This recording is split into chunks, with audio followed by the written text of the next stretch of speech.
Ladies and gentlemen, welcome to another episode of World Discussion with Agent Smith. Smith. Today is February the 20th, 2022, and we will learn about the world. Maybe. Hello? Hello? Hello? Hey. How are you? Good evening. I'm doing pretty well. How are you doing? Fat and sassy. All right. We're getting sassy, Agent Smith, today. Don't talk smack to Agent Smith. He will talk back. Oh, it's a sassy time. So yeah, it's been a heckin' week. I did a bunch of running this week, so feeling pretty good about the health and the fitness. Oh, nice. Yeah. And we got the final boss of the content down, that is Illidan, and we got our first Warglaive this week, which is the legendary item that Illidan uses in Warcraft 3 and that kind of thing, so that was a big hype. And I watched one kind of overview thing on the Ukraine situation, just to kind of knock out that, hey, did anything jump out at you this week? The chat today, before we started, was like, is Agent Smith going to talk about Ukraine? So, yeah, that's the thing. And the one that I watched was just a breakdown, not just of this current debacle that's going on, but going back to whenever Ukraine was first made into a country when the Soviet Union collapsed, and the different leaders and their political leaning over time. So whether they were more like pro-Russian or more pro-Western. Mm-hmm. So that was pretty informative. I don't recall the name of it, but it was a pretty good one overall. Definitely gave context for why the Donbass region is now kind of contested, which is the furthest to the east. Let me just pull up a map real quick. But yeah, it makes a lot of sense as to why they would posture and kind of take a defensive stance around this region in particular, because it's predominantly, I believe, ethnically and culturally Russian. Eastern Ukraine? Yes. Yeah. Yeah, there's a lot of overlap. You know, there's for example, there's not as much of a literary tradition in Ukrainian culture. They have some, but Russian just kind of has more, to the point where when Ukraine was part of Russia, either in the form of the Russian Empire or the Soviet Union, Russian literature and culture kind of became the prestige culture. I think maybe more so for Russians than Ukrainians, but I think to a degree for both. And so that's led to some kind of an attitude problem, you might say, as far as how Ukraine and Ukrainian culture is perceived in some parts of Russia, or at least amongst some people in Russia. Yeah, there's still some people who kind of see it as the frontier, as per the name. That Ukraine is the frontier of Russia? No, that's what the name means. In like old, whatever, I don't know. I called it Old Slavic once, and then somebody in chat told me that wasn't right, but somebody in the YouTube comments told me that it was. So I don't know what the old language was, but I do remember reading that it originally translated as the frontier, which is why everybody called it the Ukraine for so long. Or maybe it was the borderlands, but same idea. Mm-hmm. Yeah, it was always kind of a weird transition zone. Well, I mean, borderland, basically, between Russia, the rest of Europe, and then also the Ottoman Empire in the south. It was a kind of a no man's land to a degree, because there was, you know, not inconsiderable violence between the Ottoman Empire and everybody in the region at that time. And also, it just wasn't really settled for a long time. It was kind of plains. And so a lot of nomadic people historically have kind of just moved through there. It was part of that sort of superhighway that extended across the plains from Eastern Europe all the way over to around Mongolia. So for hundreds of years, thousands of years, whatever it was, nomadic groups would travel along that route. And because they were nomadic and tended to be kind of violent, like the Huns, for example, it was pretty hard for anybody to kind of settle there and set up a sedentary agricultural civilization that would survive for very long. I think it really wasn't until the Kievan Rus did it that there was anything really permanent. And certainly nothing that's lasted until now, anyway. And Kiev is the name of the capital now. Yeah. Yeah, and there's some dispute about whether the Kievan Rus were the progenitors of Russians or whether the Kievan Rus were the product of Russians, as it were. So it's not entirely clear which came first, basically, in terms of the culture. So as I recall, Ukrainians argue that it was the Kievan Rus who came first, but then the Russians, I think, are kind of the mind that it was the other way around. Something to that effect. It's like an old anthropological debate. But anyway, yeah, after the Kievan Rus set up, and then the Russians kind of emerged in the late 1400s, 1500s, then there was a lot of competition for control of Ukraine. The Ottomans didn't really want to control it per se, but for them it was like slave raiding territory. They would routinely send slave raid parties, I guess, into Ukraine, and sometimes even up as far as Moscow. I remember reading that Moscow was actually burned at one point by the Khanate of Crimea. Some kind of dispute between them. I don't quite remember the details. But obviously, people don't like being preyed upon by slave raiders, so the relations between the Ottomans and the Khanate of Crimea on the one side, and then the Russians and Ukrainians living in Ukraine were quite poor. And so that's kind of where you get the Cossacks. I hope I'm pronouncing that right. I'm probably not. But yeah, the Cossacks kind of were quasi-pirates, frontiersmen / horsemen who kind of lived in that unstable, violent transition zone, borderland between Russia, Eastern Europe, and the Ottoman Empire. And they became known as excellent horsemen and excellent fighters as a result, and were also known for being very independent. I think the original host is like a group, basically. The original largest group of Cossacks was the Zaporozhye host, if I'm remembering correctly, and they were sort of set up on an island called Zaporozhye, which was in the Dnieper River. I'm sure my pronunciations are hilarious, but bear with me. I'm trying my best. It's part of the show, people. Yeah.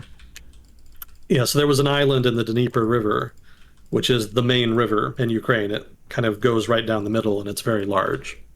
And that was sort of their base of operations.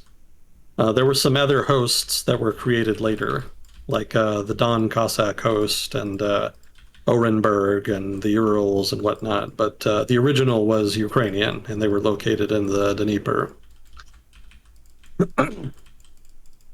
So originally there was Kiev and I think some settled territories sort of in the east and the north, but then in the south that was more where like the Cossacks were. That's my understanding. And if that's, correct me if I'm wrong, I guess this would be a good time for the usual disclaimer. I'm not an expert in everything I talk about, probably not most of it at this point. So if I ever say anything that's wrong, stupid, or biased, please do correct me. If I'm wrong, I want to know more than anybody. I don't read chat while we do this, but I will see your comments later, so feedback is definitely encouraged in that regard. But anyway, the Cossacks were originally just independent, but eventually the Poland-Lithuanian Commonwealth expanded into Ukraine, and they kind of absorbed the Cossack hosts into their political system.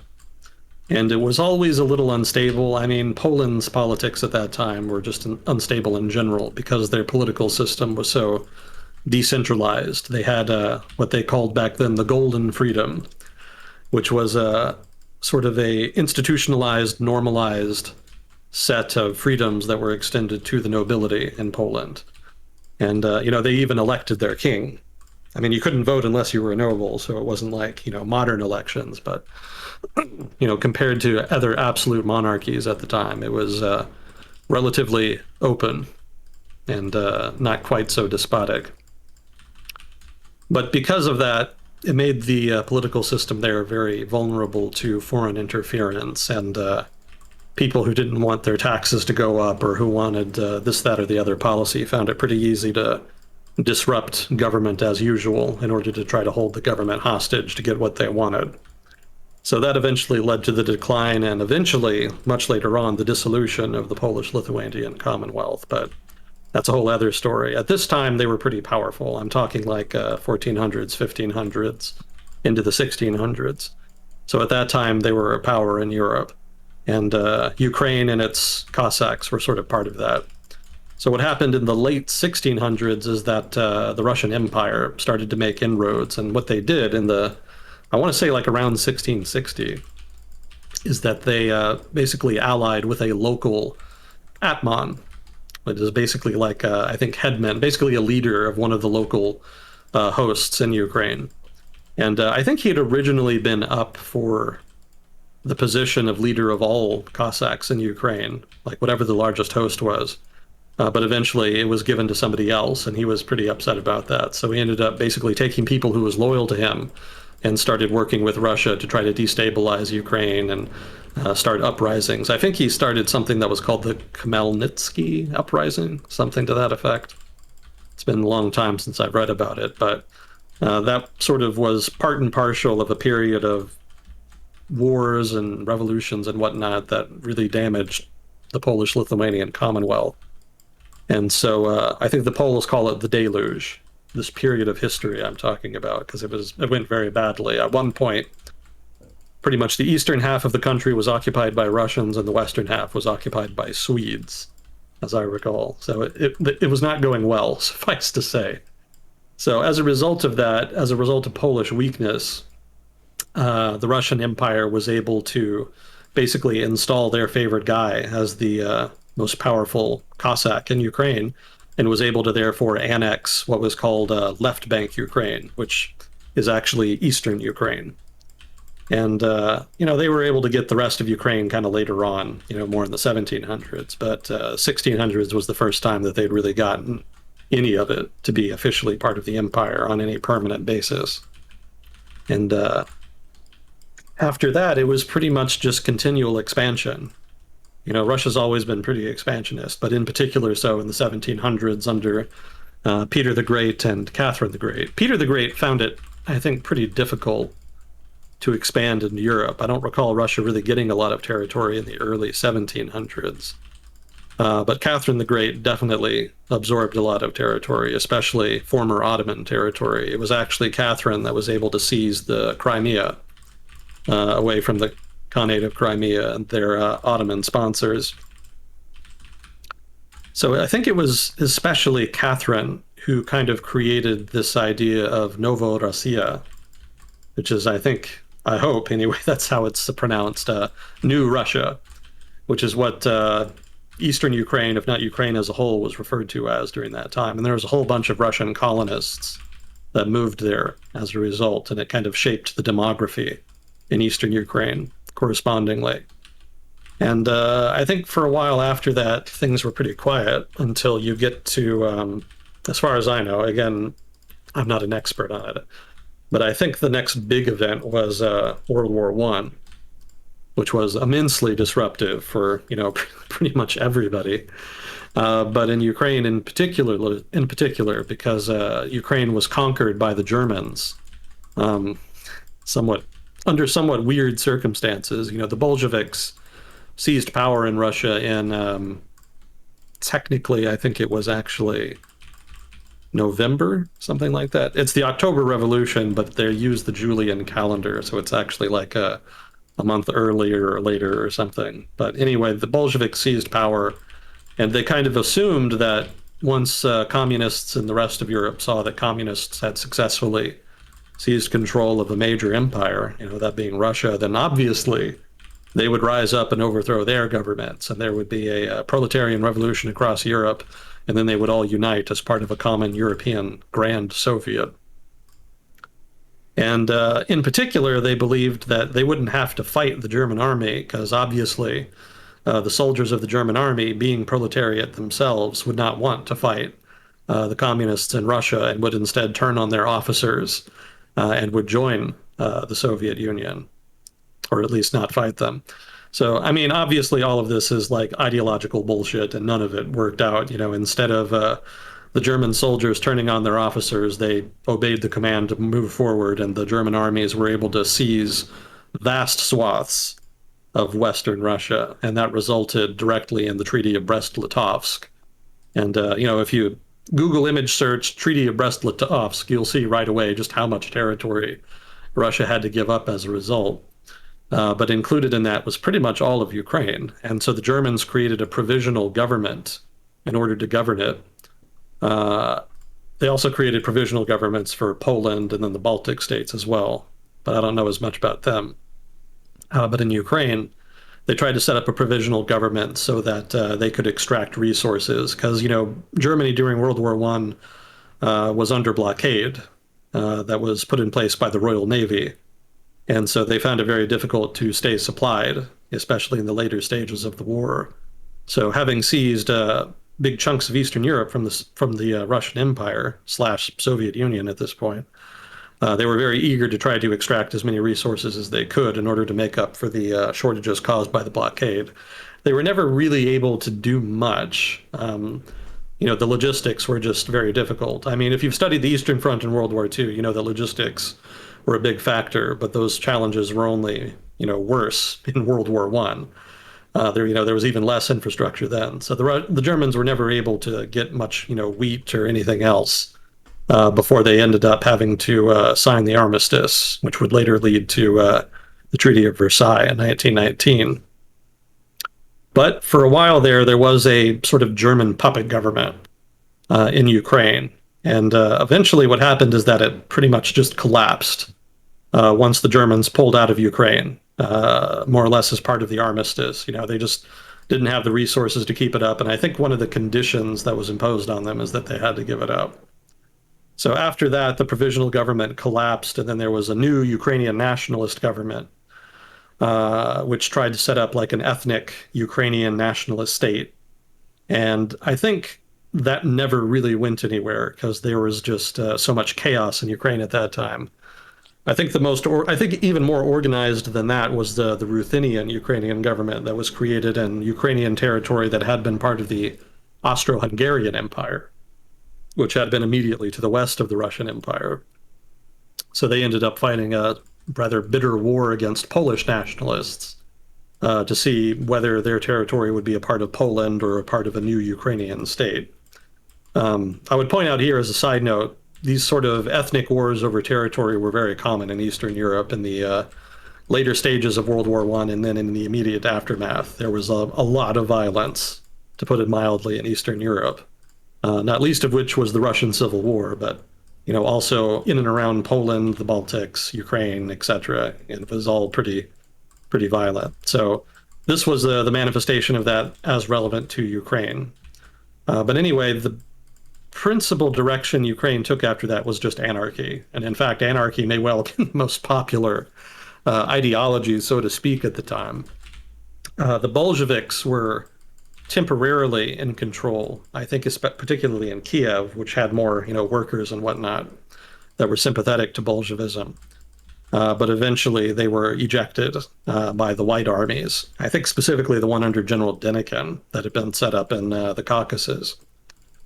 But even bigger than them were like the sundry local anarchist groups. And actually I read that one of the big factors that stopped the White armies from crushing the Bolsheviks in 1919 was the emergence of a giant anarchist army under, what was his name, Mekno or something.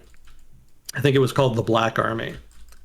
There was another anarchist army called the Green Army, but I think this other one under Mekno was the more important one. They basically raised an army of 20 to 30,000 troops, and they attacked the White armies in the rear. and that basically forced General Denikin to retreat from his push on Moscow, and that really hobbled the whole White effort from that point on. And after that, it was just all downhill for them. So there was kind of a temporary alliance between the anarchist army in Ukraine and the Bolsheviks, because they kind of perceived a common enemy. Mind you, the White Army and the Whites in general were probably just as brutal, if not more so, than the Bolsheviks at this time. So it's not as though they were winning any fans. In general, the Bolsheviks had one principal advantage, which is that they tried to organize the peasantry and the workers and whatnot, and tried to promise them things that they wanted. But beyond that, they were just as violent as everybody else. The Whites didn't even do that. They didn't make any real significant promises. They basically just told the peasants that they had to fight, or that they would be tortured or killed or what have you. The Russian Civil War was absolutely brutal. I was reading a book, one of my books about it recently, and I was kind of brushing up and remembering, oh yeah, that was really awful, but also really interesting. It's one of those fun topics. Maybe we'll talk about it sometime. But anyway, it's tangent. Anyway, the alliance between the anarchists and the Bolsheviks didn't last very long. It basically just lasted until the Whites could be destroyed, and after that, the Bolsheviks turned on the anarchists and then conquered Ukraine. So from that point, Ukraine became, again, a part of the broader Russian Empire, so to speak, now in the form of the Soviet Union. And I think everybody's most of you have probably heard of the Holodomor. That refers to what the Ukrainians call a genocide perpetrated by the Soviet state. It involved the Soviet attempt to collectivize agriculture in Ukraine. Ukraine was the breadbasket of the Soviet Union. The Black Earth region that extends from Ukraine into central Siberia is very fertile, and the Russians kind of have some of that, but Ukrainian soil in particular is very fertile. So the collectivization campaign was really focused in particular on the region in and around Ukraine. And so the burden of that and all of the resistance that it had encountered, and in turn the retaliation by the Soviet government, the burden of all that fell disproportionately on Ukraine. And the result was a mass famine that killed a lot of people. I don't remember I'm sure somebody in chat knows the number off the top of their head, so maybe they can help me out here. But it was a very high number. There was a lot of people who died, to the point where a lot of Ukrainians argue that it was a purposeful effort by the Soviet government to commit an act of genocide in order to cow them into submission to Soviet policies. So that created a lot of bad blood just by itself, between the Ukrainian people and the Soviet government, to the point where when the Nazis invaded in 1941, there was not a few people in Ukraine who kind of welcomed them as being liberators from the Bolshevik yoke. That didn't last too long, though, because it became pretty apparent that the Nazis weren't going to be any more gentle with the Ukrainian people than the Bolsheviks had been. So after that, it was kind of, the devil you know or the devil you don't, that kind of thing. So a lot of people kind of went back to the Soviets and helped them and fought as guerrilla fighters or joined the Red Army or what have you. But others went in the other direction. There actually was a fascist nationalist Ukrainian army that was set up of collaborators of one sort or another. I think they were called Banderas. That doesn't sound right. Let me look that up. Banderistas. I can't find it. Well, anyway, if we have any Ukrainians listening, or Russians for that matter, they know immediately who I'm talking about, because that name's been resurrected over the past 10 years for obvious reasons. The people that the Russians don't like in Ukraine, they call fascists, and they kind of explicitly link them to this previous fascist nationalist movement that propped up during World War II. So let's see. And it's worth mentioning, too, that even after the Soviet Union reconquered Ukraine, there was actually a Ukrainian nationalist insurgency, shall we say. Not necessarily a rebellion, but a low-intensity insurgency that was waged by Ukrainian nationalists from the end of the war until, I want to say, the mid-1950s. So about 10 years. And I don't really think anybody in the West knew much about it. Just the Soviets censored their news and they didn't report on it much. So I was pretty surprised when I first heard about it. I'd always assumed the Soviets would have locked that down pretty solidly, but as was, they did have some trouble kind of securing Ukraine even after World War II. But after the mid 50s, it kind of calmed down. And so through the late 50s up until the collapse of the Soviet Union, it was just one of the wealthier, more built up parts of the Soviet Union. There was a lot of heavy industry that the Soviets invested in, coal, metallurgy, foundries, etc., smelters, stuff like that. And of course, there was a lot of investment in agriculture as well because it was so fertile. And there was also a lot of investment in the naval base at Sevastopol in Crimea. That had been a major Russian naval base since the 1700s when Catherine the Great seized it. And so that was considerably built up as well. So starting, I want to say, in the late 1980s, I guess I didn't mean to do a general history of Ukraine, but I guess that's what it's turning into. I apologize. I'm sure there's like important details I'm missing, but this is like just reviewing what I've read about it. I want to say in the late 1980s, during Perestroika and Glasnost being the more relevant here, I think there was sort of a flowering of Ukrainian nationalism. And that contributed towards independence of Ukraine once the Soviet Union collapsed. There actually was a referendum before that on whether Ukraine should stay a part of the Soviet Union in whatever form it would later take. And apparently the vote was in favor of remaining part of the Soviet Union. But later on, the premier, I want to say, Kuchma, I think his name was, kind of went against that and, ended up making Ukraine independent anyway. I want to say there was another referendum that actually was in favor of independence, but I don't recall exactly. So I would have to defer to chat on that. Hopefully they're not arguing with each other too much. I've seen some of our Ukrainian and Russian listeners arguing in chat over the past couple months. Yep. Oh, Definitely one of the more spicy topics where people have intense opinions. Oh, yeah. But yeah, I think that kind of brings us up to where your documentary started. Mm-hmm. Yeah.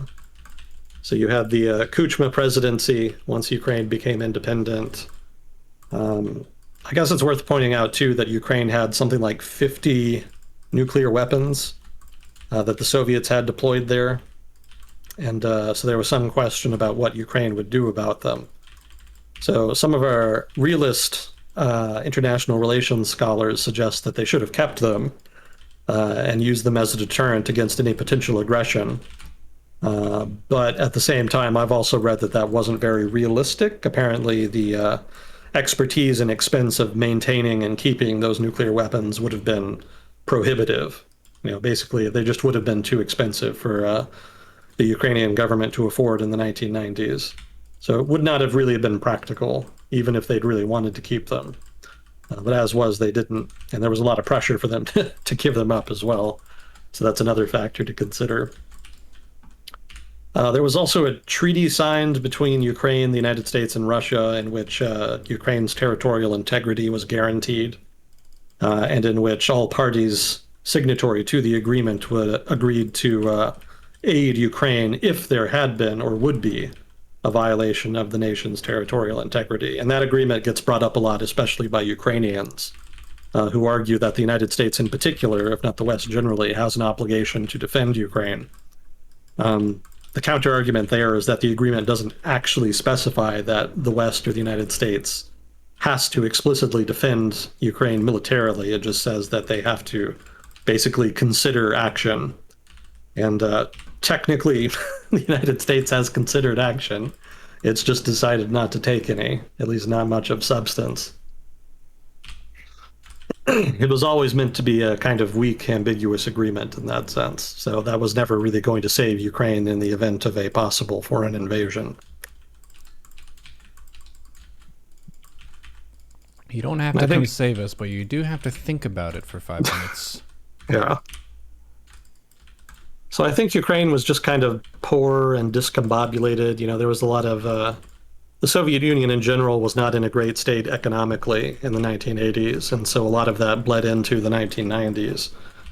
And there was a lot of corruption, and Ukrainian oligarchs, kind of took control of the political economy to the point where they became the principal determinants of political outcomes. So all of that was pretty disruptive through the 1990s. But eventually, there was the Orange Revolution, I want to say in 2004. I think that's when it was. But that was depending on who you ask, it's either a pro-Western conspiracy to propagate regime change in Ukraine, to replace the government with a pro-Western government, or it was a liberal democratic movement against corruption that tried to install a less corrupt anyway, government that was more aligned with the West and with economic reform. And the Russians are generally of the mind that it's the former, whereas people in Europe and the West more broadly tend to think of it as the latter. I think the evidence is stronger that it's the latter, but that's just me. It's debatable. But the result of that is that it was successful, and that was actually the first time that, what was his name? Yanukovych, I believe, was the one who ended up stepping down. There was an election. The outcome of the election was disputed because there had allegedly been election fraud. Yanukovych was implicated in the fraud, and so that's what sparked the mass protests. And that was how Yushchenko became president. And he was not able to do much because one of his major political allies was a woman named Yulia Tymoshenko, the so-called gas princess. And they never really got along to the point where they were just dysfunctional as a political coalition. So that resulted in a return of Yanukovych after a while. I don't remember how soon it was he regained the presidency, but it was a couple years after the Orange Revolution. And so Yanukovych was in power for a long time. I think his party was called the Party of Regions, and it was a pro-Russian party, mostly based in the east of Ukraine, where the most of the ethnic Russian population was. And that's kind of where things stood up until the Euromaidan protests. And Euromaidan is even more controversial than the Orange Revolution. There's a lot of Russians who just absolutely insist that it was a CIA op of some kind. And they note that, there was the leaked audio of the US ambassador, I think she was, Victoria Nuland, talking about how this, that, or the other guy was going to be their guy, in Ukraine going forward.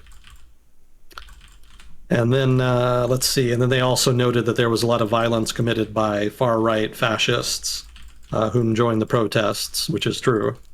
They were part of the movement, but then the counter-argument is that they were just one component. There was lots of other people there, too.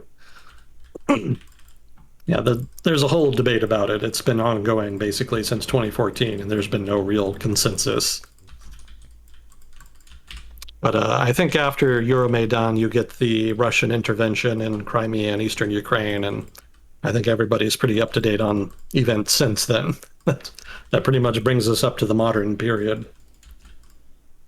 Yeah, so since you mentioned Russia took Crimea at some point in the past, I think a lot of times you just point back at history and say, see, this was ours the whole time. Yeah. But if you're looking at the map with Donbas region and Crimea, that gives Russia a really nice strategic access to the Black Sea. Yeah, the Crimea in particular. Mm-hmm.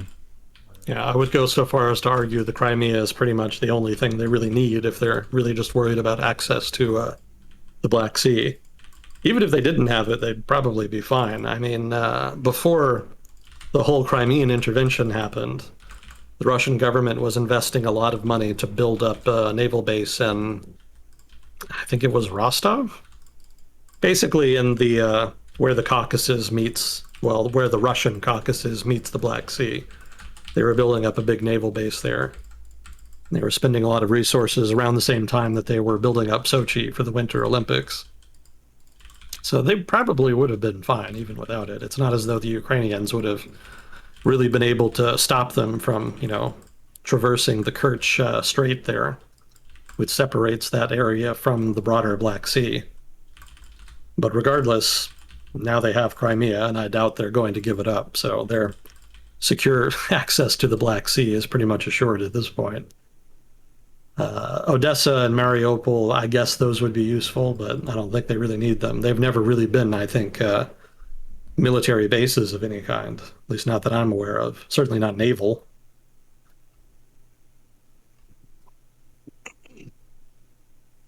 But yeah, it has historically been a buffer zone, so to speak, between the rest of the Russian Empire and Western Europe.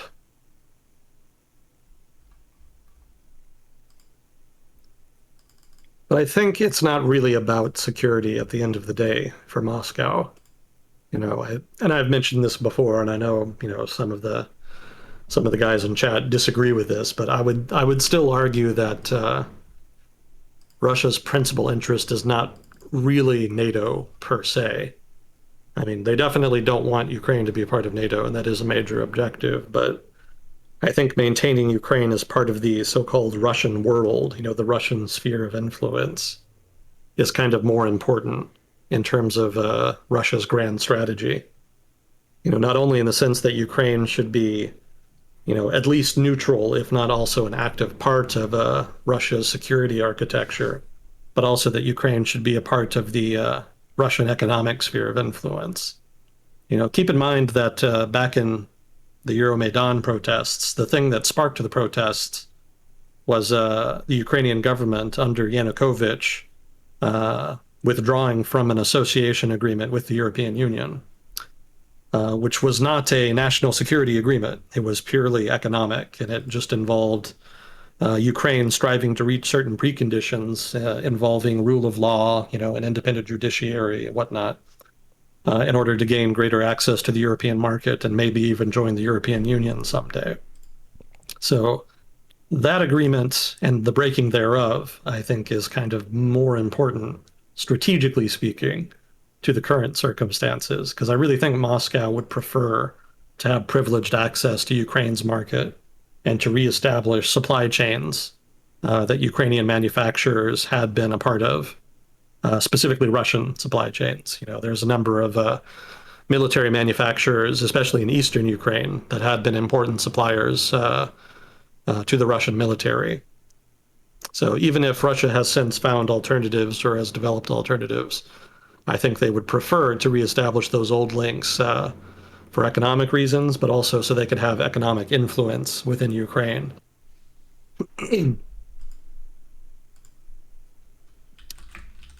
So we'll see. We'll see if European Union membership comes up as one of the prerequisites that Moscow imposes as a condition of standing down in the current standoff. They haven't mentioned it yet, so I could easily be wrong on it, but I kind of strongly suspect that's more what they're going for. Russia does have a economic institution called the Eurasian Economic Union. And it's not nearly as centralized or expansive in terms of, economic access as the European Union. But it does act as a similar such institution in so much as it encourages trade between member states. And Ukraine, I don't think was ever a member.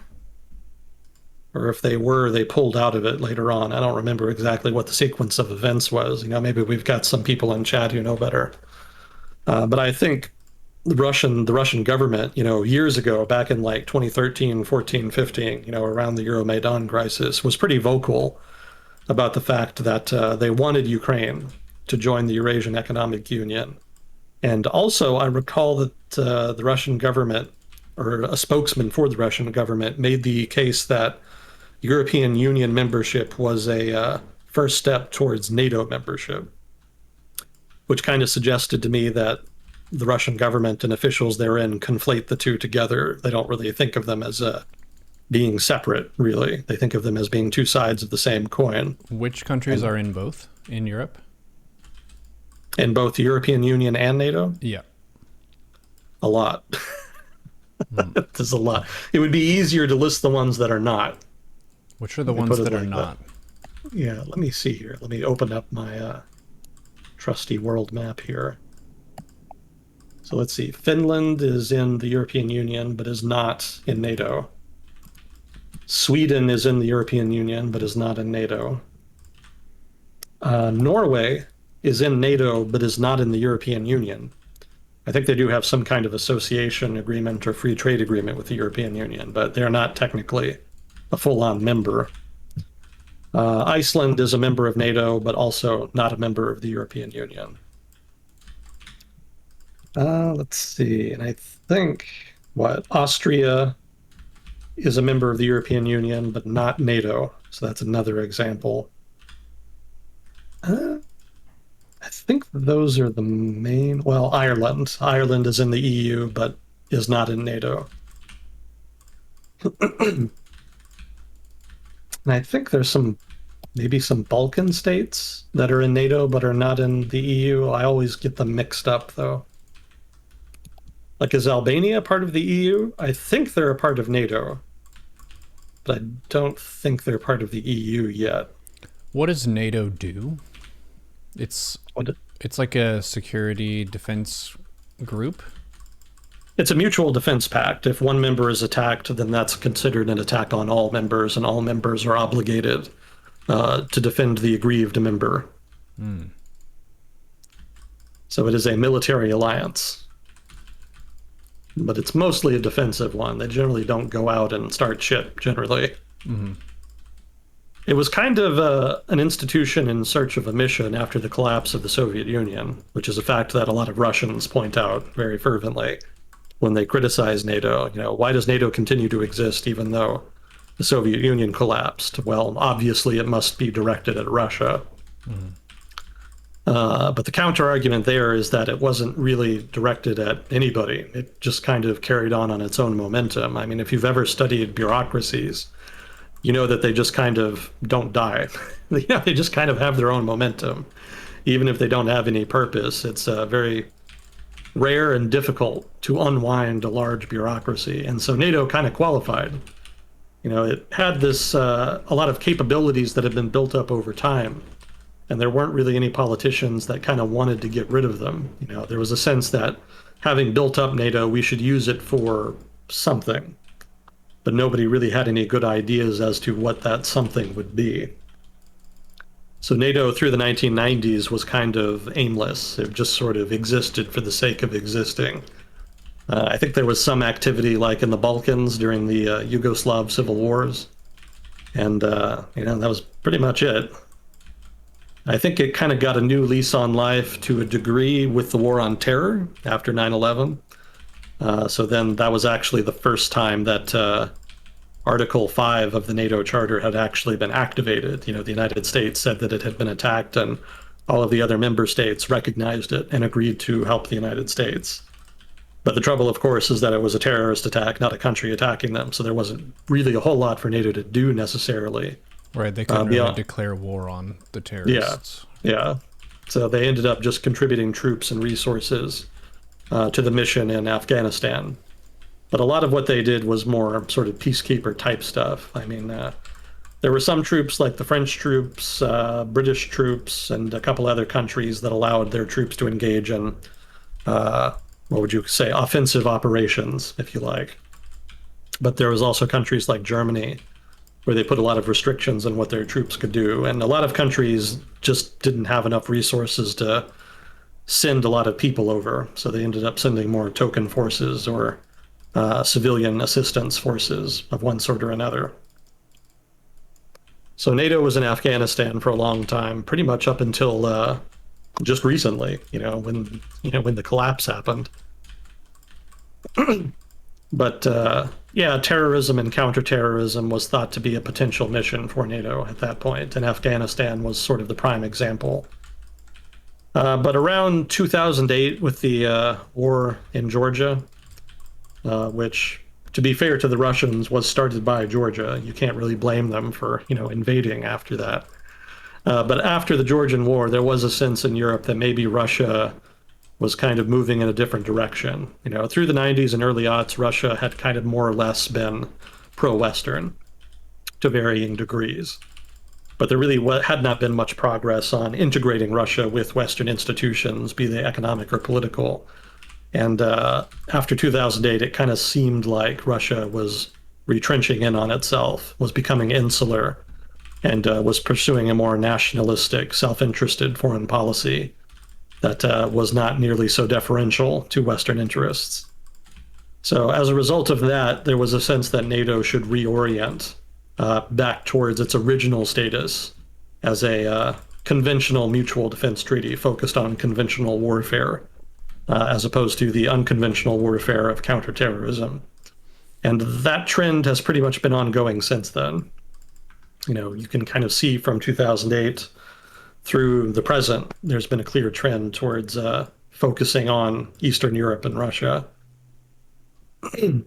And each time something happens, like Euromaidan and Crimea, and more recently, the more recent tensions, there's sort of renewed interest in building up NATO. For example, before, I want to say like 2014 in particular, there had not been nearly as much interest in investing in military budgets in Europe, but afterwards there was an upwards trend. Not as much of a trend as the United States government would like, but there's definitely been more spending on militaries and military capabilities in Europe since 2014.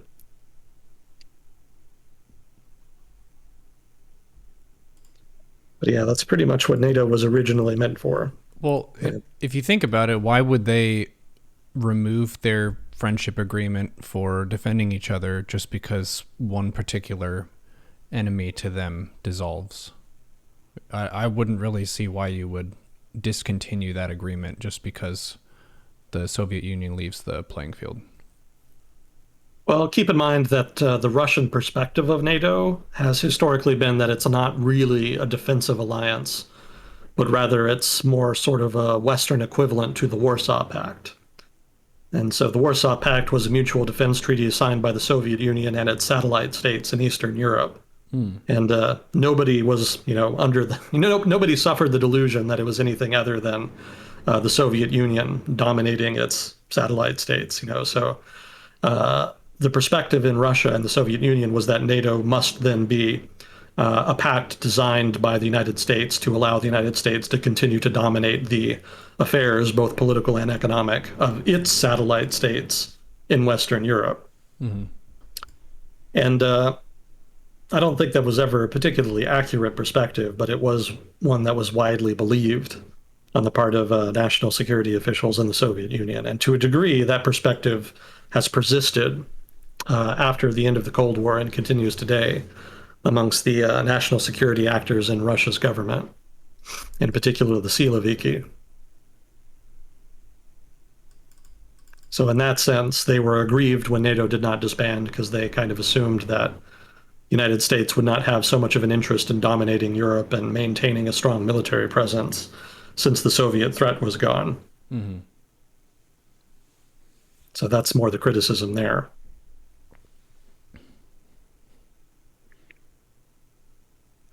But yeah, there was never much chance of NATO just like full on folding.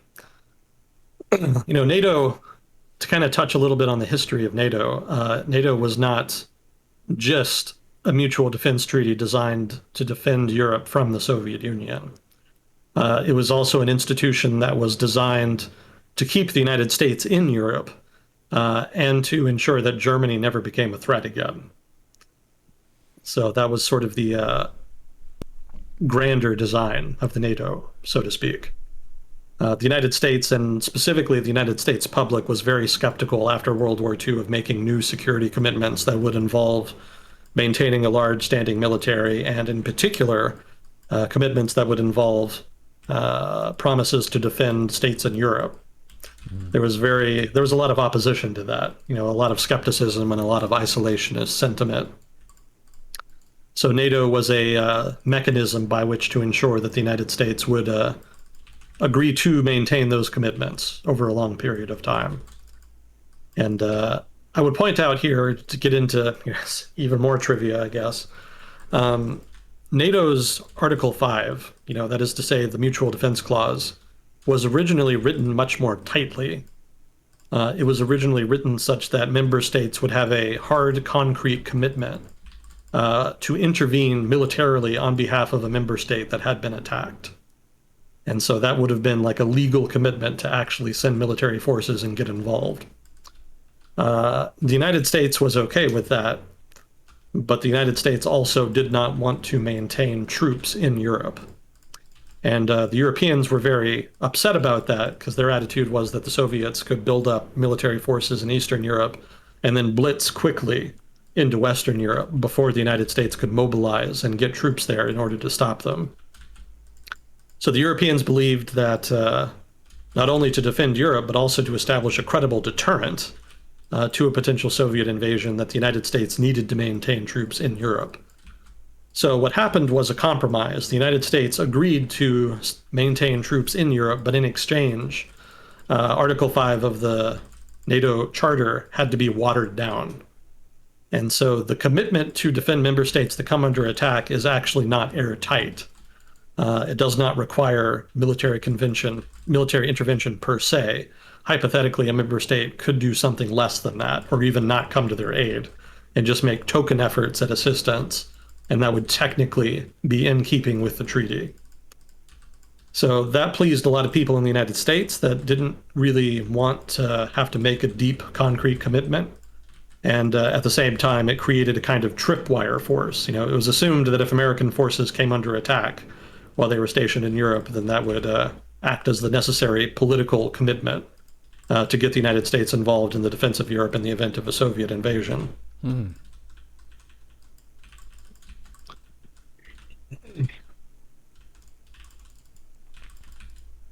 Not sure how it got. What was I talking about? NATO. We're talking about NATO. what NATO is and why Russia feels threatened by it.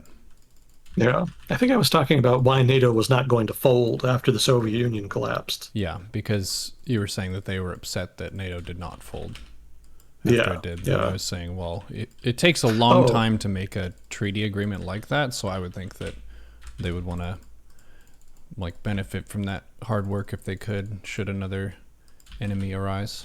Well, I think the point I was making, it wasn't just about the Soviet Union, it was also about the United States, and then also about Germany. So I explained the United States, that's what the tangent was for, but I lost my train of thought by the end of it. Germany,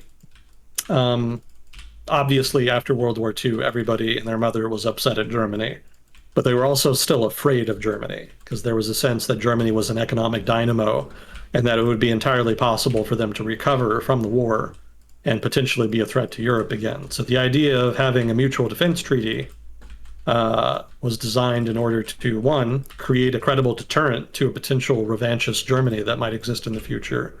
And later on, in the mid-1950s, when West Germany was tied into the treaty, it was a way of making sure that Germany's security interests were not with potentially becoming revanchist, but rather were with neighboring allied states. So that was a way of kind of directing German foreign policy. So even after the Soviet Union collapsed, NATO continues to serve the other two purposes, ensuring that Germany is a part of a broader security arrangement in Europe in order to discourage them from any potential incentive to become aggressive, and then also to ensure that the United States maintains a security commitment to the continent against any potential aggressors, wherever they may be. So those two purposes are still relevant as far as institutional design goes. So that's why NATO was never really going to just go away after the Cold War ended. And in that sense, the Russian criticism is not entirely substantive, since they don't generally take that into account. But regardless, it's understandable that they would see NATO, whether it's an American puppet or not, as being a potential source of hostility. Mm-hmm. Certainly if Russia were to come up against an aggressive, hostile government in the United States, or if there was a turn in Europe, then they would probably be facing NATO as a whole to some degree. So from their perspective, the worst case scenario is more what they look at it from. So in that sense, they're still concerned about NATO as a possible security threat.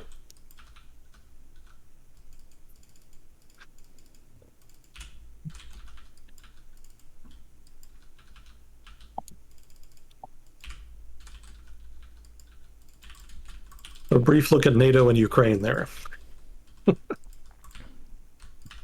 Yeah, and I think we've said in previous Agent Smith discussions that there's a pretty low chance of Ukraine joining NATO in the near term, because one of the requirements is that you need to score pretty low on the corruption scale, which Ukraine still has some issues with, and then you're also not supposed to have active territorial disputes within your domain, which Ukraine does. Yeah. So Ukraine isn't realistically going to join NATO anytime soon, if ever. And I think, the Russian government knows that. And the fact that I think that the Russian government knows that really makes me skeptical about some of the accusations that they've been flinging as far as the West not caring about their security. Realistically, Ukraine is pretty much already a neutral buffer between the West and Russia.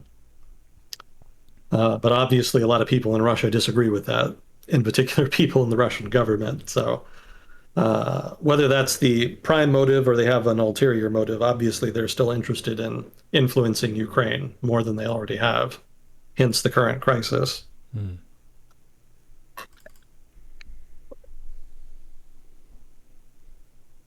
But I took a bunch of notes on Ukraine over the past couple months, and I finally organized them today. Nice. So we might try to kind of go through some of those, just to kind of elaborate on some of the details here of what's been happening. Gosh, where do you start with something like this? Once upon a time. Once upon a time, yeah. I mean, really, you could go to spring of last year, where there was a big military buildup by Russia along its border with Ukraine.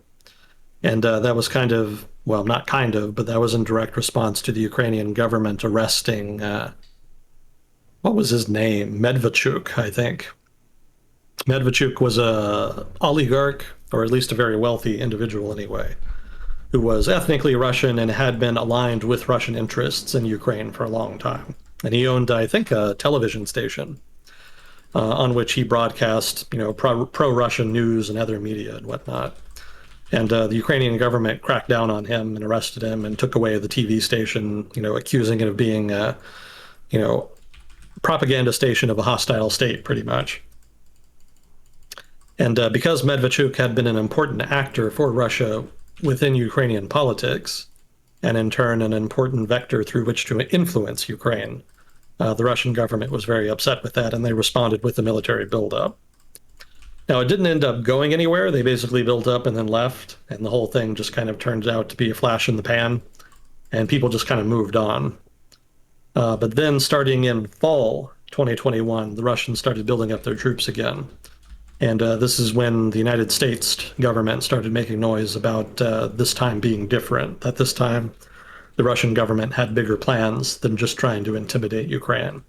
So whether or not the Russian government is up to something and genuinely wants to engage in some kind of military operation against Ukraine, or whether it's just another, more prolonged and more intense intimidation tactic, which of those two things better characterizes the situation is the billion-dollar question. Nobody really knows right now. And you're saying billion-dollar question because of how expensive it is to intimidate like this? Well, that's definitely a factor. It is very expensive. But no, it's just a major unknown variable for sure. So over the past couple weeks, there's been some pretty intense shuttle diplomacy on the part of U.S. officials. Joe Biden, president of the U.S., traveled to, I don't remember where it was exactly, but he met with met with Vladimir Putin. And so there was some discussions there. Secretary of State Anthony Blinken made the trip, and he talked with Sergei Lavrov, the foreign minister of Russia. And then I think Kamala Harris has also, I think she just went on a trip to Europe and ended up making some comments about it, but she's also been making some negotiations vis-a-vis common European policy on the Ukraine issue. So there's been a lot of diplomacy happening in order to try to coordinate between the United States and its different allies. And the results have been kind of mixed. I mean, for the most part, there is a sense that the US and Western Europe in particular are on the same page, and that something needs to be done in order to deter Russia, and that if Russia does do something, then something dramatic needs to happen as far as Western retaliation. But as some rather overly candorous, that's not a word. Well, basically, Joe Biden made some statements to the effect that there was some disagreement amongst the allies about the extent of retaliation in the event of invasion. And apparently Germany in particular has been reluctant to go really hard, basically, in terms of retaliation, should the event arise. So there is some disagreement there, but that's kind of an ongoing project. I think for now, there is at least consensus that there would have to be substantive action, and that for now, European states and the United States need to form a common bloc and need to present as a common front, so to speak. So let's see, that's been going on. And then the Russians, for their part, I loved this. So the Russians have from the start have been making demands of Ukraine and also of the United States and Europe. And at one point, I think a couple months ago, they declared that they were going to, engage, meet with U.S. officials in order to respond to entreaties to negotiate, but that they were going to submit their demands in writing. They were very pointed about that. They made the point that they were going to submit it in writing, and that they expected a response in writing. And that was actually a kind of veiled insult. As per my last email. Well, specifically, it referred to the accusation common in Russia, and technically it is true, that the Soviet leadership under Gorbachev and the Bush administration at the time, in the early 90s, reached an agreement by which the United States agreed that NATO would not expand eastward beyond Germany after German unification. And so that's been a big, point of criticism for Russians. They say that, the United States promised not to expand, and then when Russia was weak, they did it anyway. So, what are they up to? Obviously, they don't trust Russia, and they want to contain Russia, and they have ill intent towards Russia and whatnot. And technically, that is accurate. The United States did make that promise, but the counter argument was always that the agreement was made with the Soviet leadership, and the Soviet leadership was a moot point once the Soviet Union collapsed. And the Russian leadership, after the Soviet Union collapsed, was pro-Western and was trying to align and integrate with the West after the collapse of the Soviet Union. So at that point, it kind of seemed like a moot point as far as whether NATO expands or not, because the original principal opponent of expansion was, gone. And presumably at some point, Russia would either join NATO itself or would integrate with a kind of new European security institution that might emerge later. That was all sort of the implicit assumption in the West and amongst Western policymakers in the 90s.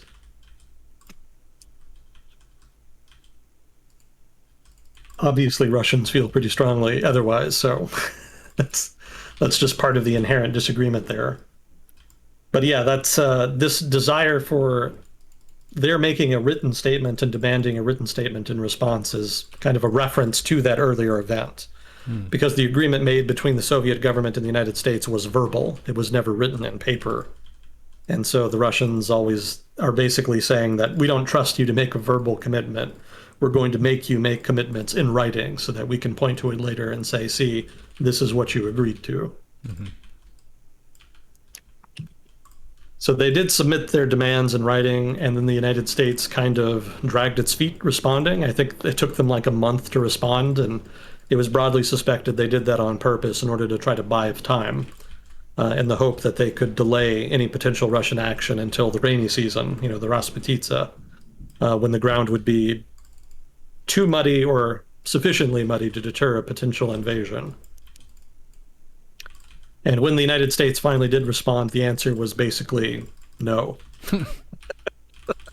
They didn't really agree to anything. The attitude in the United States is that Ukraine's sovereignty should be respected, and that if they want to join NATO or the EU, then the option should be available to them. And the American perspective, I think, on Russian concerns is that while the United States is comfortable and desirous of maintaining the option of Ukraine joining NATO in the future, that it's not likely to happen in the near to medium term, and that Russia probably has enough influence over Ukraine to stop it anyway. So in that sense, the United States doesn't see any sense in promising never to allow Ukraine to join NATO. For them, it would be a violation of Ukrainian sovereignty and would not really substantially change outcomes anyway.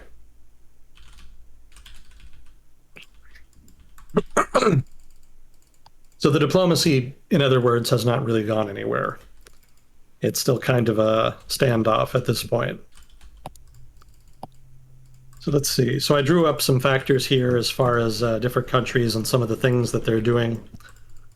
Germany, for its part, has come out and actually made a pretty big play a couple weeks ago when they made a credible commitment to scrap Nord Stream 2 in the event of a Russian invasion. And this had been a big piece on the board, so to speak, because Germany, as well as the rest of Europe, imports a lot of natural gas from Russia. And I think there was a sense amongst some of the more hawkish officials in Moscow that maybe Germany would be unwilling to apply sanctions on Russia, in so much as it might mean more expensive or even a potential cutoff of natural gas, which could substantially damage German industry. So maybe it was, so they kind of perceived their potential leverage over Germany that could preclude aggressive retaliation in the event of invasion. But the German government came out and basically, as part of a deal made between Angela Merkel before she left office and Joe Biden, agreed that Nord Stream 2 would be shut down and would not be used as a result of any potential Russian invasion. So that doesn't necessarily change much per se. I mean, Germany will still import natural gas from Russia, presumably even in the case of an invasion. I'll kind of talk about that later. But, shutting down Nord Stream 2 doesn't necessarily hurt Germany that much. The principal leverage there that it gives Germany over Russia is that if Russia wants to sell Germany gas, it's going to have to send the gas either through Belarus or Ukraine. And obviously, Russia doesn't want Ukraine to hold its natural gas sales to Germany hostage. So Germany could be basically giving leverage to Ukraine in its relationship with Russia by shutting down Nord Stream 2. And, to kind of bring this full circle, the Russians didn't really expect that, I don't think. So that kind of changes the dynamic, and I think it's an important disincentive to any potential aggression that Moscow might be planning. So that was a pretty significant development a couple weeks ago. As far as natural gas, it's true that they're pretty dependent on Russian imports, but it's also true that sanctions against Russia would not necessarily have to include natural gas. They could carve out an exemption for natural gas imports from Russia. And you could argue that that defeats the purpose of sanctions. The Russian government gets a huge chunk of its revenue from royalties from natural gas sales. But the point of sanctions is not necessarily to just cripple the Russian government's finances and to cripple its economy, the heart of which is, energy sales. But rather the point is to put significant pressure on Russian manufacturing, Russian finance, just peripheral stuff in the Russian economy in order to make it much more difficult for them to modernize and become competitive. So natural gas sales could continue to flow in the event of the application of sanctions in that sense. They might also try to apply something like tariffs or taxes or some such just to make it more expensive. And the purpose of that, obviously that would be disruptive to German industry, but the purpose of that is to make it clear to German industry that Russian gas is expensive and unreliable and that they should go out of their way to try to cultivate new sources of natural gas. So that would mean maybe investing more in natural gas from North Africa, or potentially investing in infrastructure that would allow greater imports of natural gas from the Middle East. So in that sense, the government would be trying to create an incentive for private industry to make itself less dependent on Russian natural gas over the long term. Won't be able to do it over the short to medium term, but over the long term, it would be feasible in that case. And let's see, I've also seen reference here that Europeans may be less inclined to apply sanctions and take a hard line on Russia because swift sanctions may jeopardize Russian foreign sovereign debt held by European countries and European banks.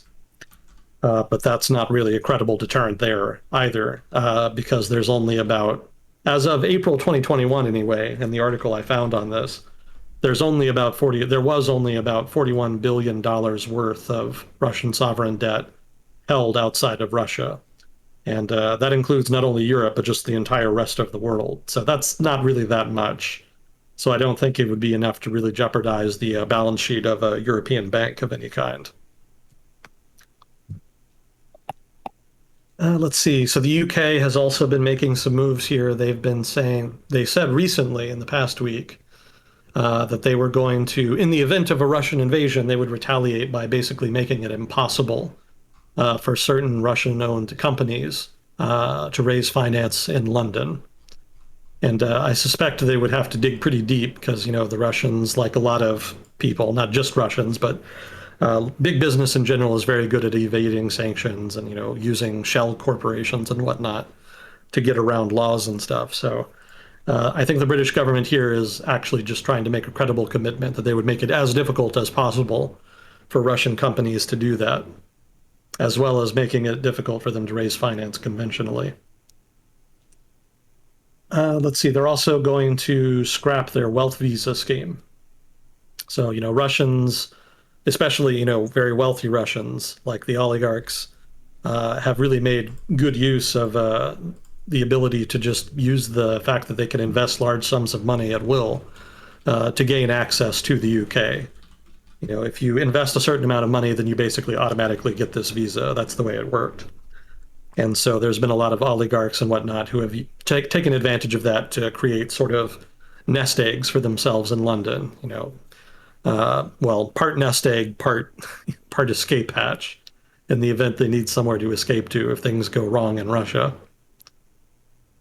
So the British government is saying that they're not going to allow that going forward, and they also made a point of saying that they're going to potentially also scrap existing visas. So it's not just that it'll be more difficult to get visas in the future, if not impossible. They're going to go after the existing visas that have already been distributed.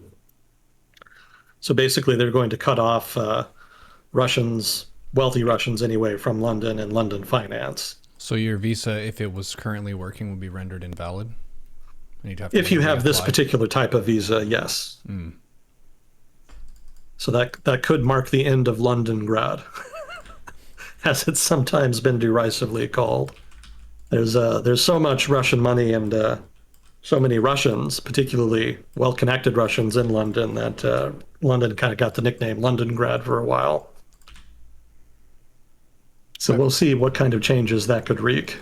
I watched a documentary a couple weeks ago that was just on people putting their money in foreign places and all the different advantages that gives them.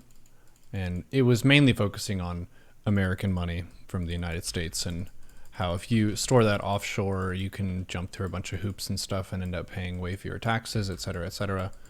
And another thing would be there are people from other countries who do similar behavior. So these Russian oligarchs have a whole bunch of money. If they're putting that outside Russia, that usually, I would guess, means they have more freedom about where that money goes and how it's invested and how it's taxed.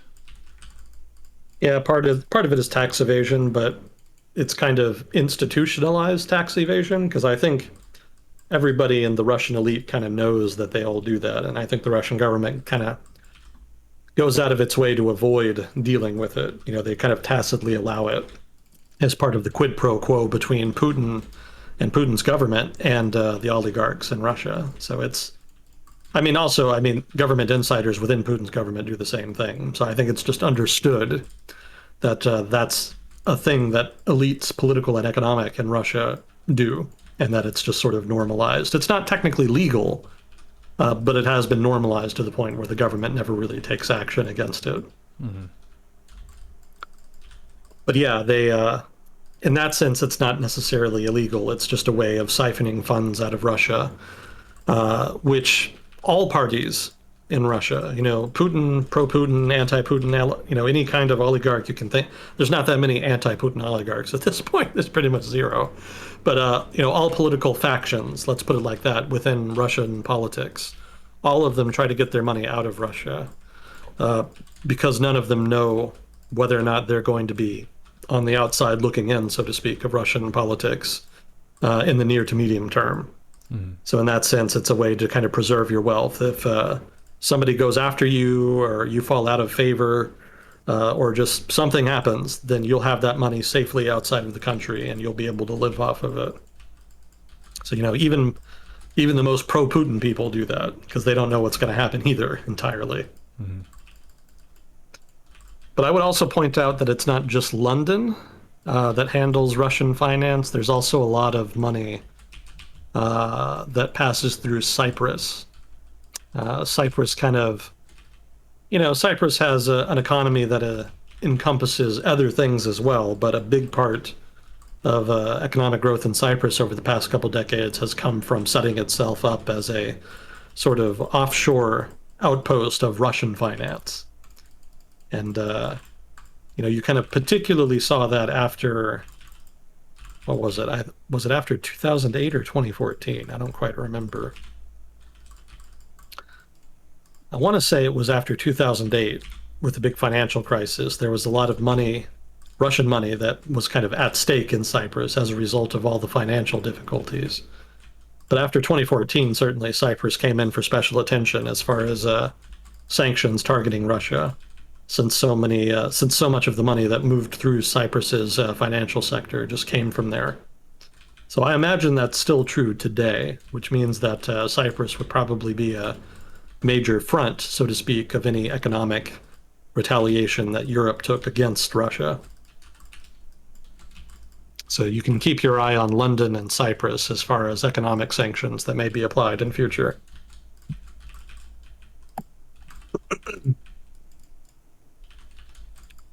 Let's see. So that's Germany and the UK and kind of Europe generally. So what's the United States been up to? So the U.S., specifically Joe Biden, said that the U.S. would quote unquote go further in response to an invasion than it did in 2014, which was a little ambiguous. Ambiguity is kind of the common theme here as far as how the United States is approaching the crisis. SWIFT sanctions have been threatened, and that would be a problem for Russian debt, international payments between Russia and pretty much anybody. So that would significantly harm imports and exports. And then it would also be a problem for VTB Bank, which is apparently a state-owned bank in Russia that handles a lot of government finance type stuff. I would have thought the Russian central bank would have done more of that, but apparently this institution does as well. So that could significantly harm inflow and outflow of liquidity in Russia, not only for legitimate business, but also for illegitimate business, of which there's a considerable amount, and also for corrupt officials that are trying to get their money out of the country. So all of that would be very disruptive to the Russian economy and to the Russian political economy, in so much as it makes it harder to distribute and manage resources that are used to manage patronage networks. And then there was also talk about putting in place restrictions on the conversion of the ruble.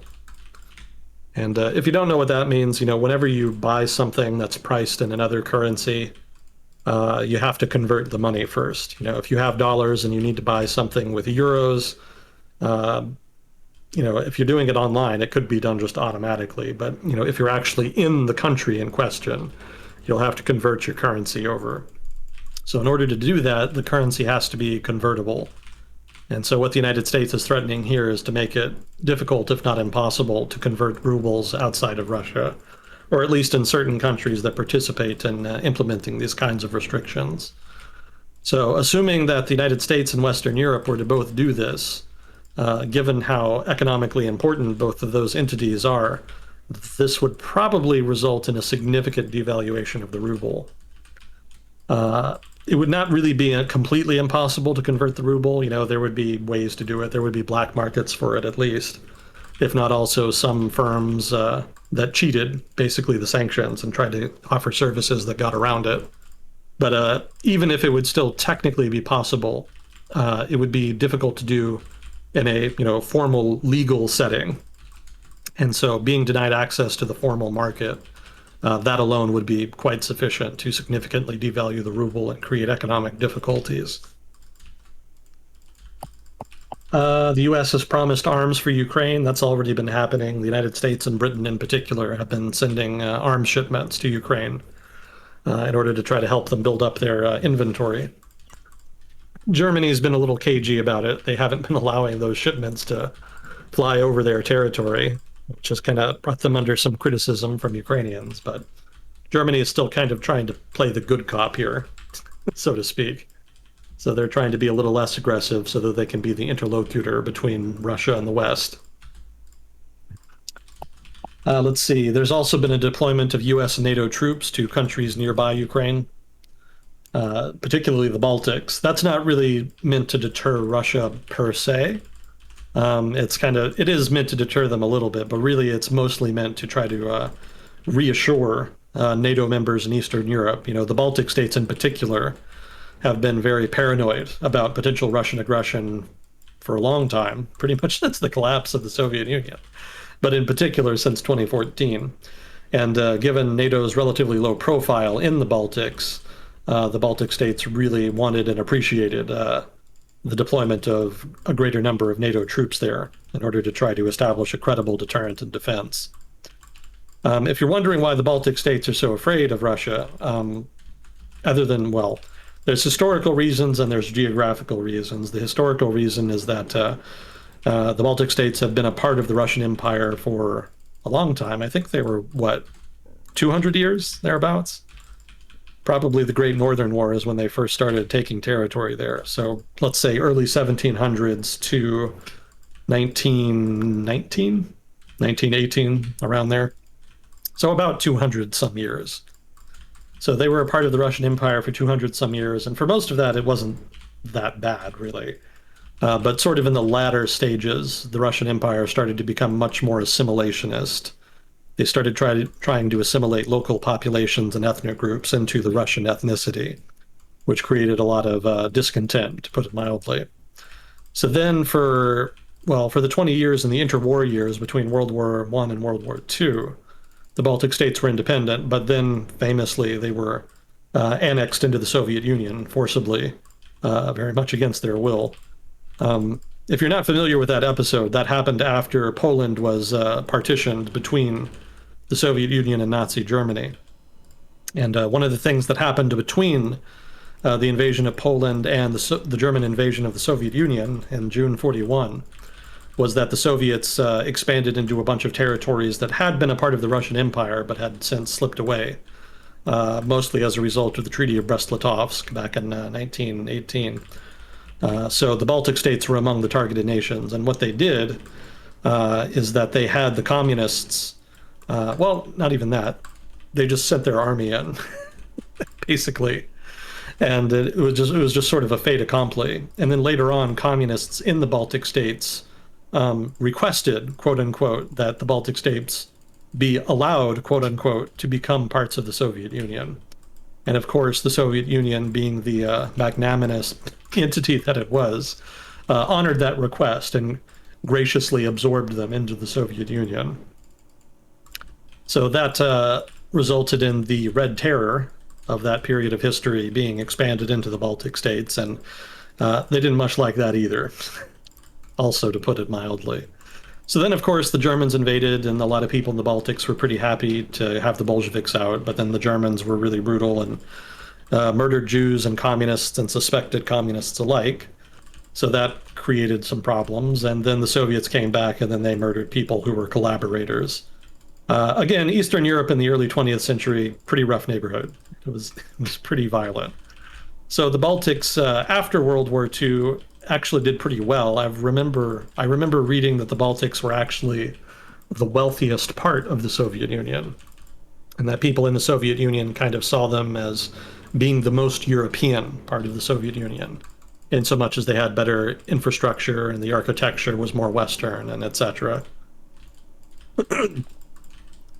And they were a part of the Soviet Union from, I want to say, 1940 up until 1991 when the Soviet Union collapsed. And I would point out here as a tangent, a little random trivia for the Russians who may be listening, assuming they haven't just dropped out by now out of frustration.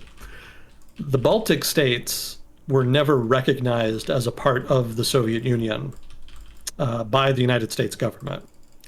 The United States government was very, upset when the Soviet Union forcibly absorbed the Baltic states. And so afterwards, and all through the Cold War, the United States government officially took the position that they were occupied territory. And in that sense, when they separated from the Soviet Union, the technical perspective of the U.S. State Department was not that they were former Soviet republics that had separated from the Soviet Union, but rather that they were occupied territory that had again become independent and sovereign. But anyway, that's why the Baltic states have historical reasons to be concerned about Russia. They do have some history there of being conquered and to a degree being bullied, in so much as there was some assimilationist policies in the late Russian Empire in the late 1800s. So that's the historical reasons, and then I mentioned geographical reasons. So if you look at a map, what you can see, I already took mine down, the Baltic states have Russia to the east, obviously, but then they also have Belarus to the southeast, roughly. And Russia hasn't always had a lot of military units in Belarus, and Russia's ties with Belarus have always been kind of shaky. But more recently, Belarus has pretty solidly aligned with Russia, and now there's a pretty decent number of Russian troops that have been deployed in Belarus. So there's Russia to the east, Russia aligned Belarus to the southeast, and then if you look closely, you can see a Russian enclave called Kaliningrad, which is actually to the southwest of the Baltic states. So Russian territory kind of surrounds them, or Russian aligned territory surrounds them on three sides. And there's just a narrow stretch of territory that actually connects the Baltic states by land to the rest of NATO. And unsurprisingly, that makes the Baltic states a little bit nervous. It makes them feel like they're vulnerable and that NATO kind of needs to have a strong presence there in order to represent a credible deterrent to any potential shenanigans that Moscow might get up to. You said Kaliningrad is southwest Belarus? Southwest of the Baltics. Oh. Yeah, Lithuania is the most southwesterly of the Baltic states. So west of that, immediately west of that, is Kaliningrad. Oh, yeah, I see it. Yeah, between Poland and Lithuania. Right here. Yeah. Poland, yeah, there it is. How do they normally get here? How do they, if you're in Russia and you want to get to Kaliningrad, do you take a boat from like St. Petersburg and you get there, or do you go by land? That's a good question. I would be interested in a response in chat if anybody can offer it. But Canada and the US have an agreement whereby if you want to drive through Canada from Washington State to Alaska, you actually can do that, so long as you don't stop anywhere along the way. What? What if you have to get food or a restroom? Well, I'm sure there's some discretion, allowed as part of the agreement, but in general, you're not really supposed to stop. You're just supposed to drive through. So it could be that Lithuania has a similar such agreement, or maybe the Baltic states in general have a similar such agreement. But certainly, at the very least, you could go there by air or by sea. Mm-hmm. Possibly by rail. I don't know if they still have passenger trains over there. No, probably. But yeah, Kaliningrad is kind of vulnerable if you look at it in isolation, but if you look at it from a Baltic perspective, then that just kind of cuts them off from the rest of NATO, and it represents a problem for them strategically speaking. Mm-hmm. You can also see, if you look at Estonia, which is the northernmost of the three Baltic states, that its northeastern border is like 20 miles, something like that. It's like 20 miles from St. Petersburg, which is the second largest city in Russia, and also probably, you could argue, the second most important city of Russia. Mm-hmm. It's very close. So one can perhaps understand Russian consternation about NATO expansion because NATO is like literally on the doorstep of one of their most important economic areas.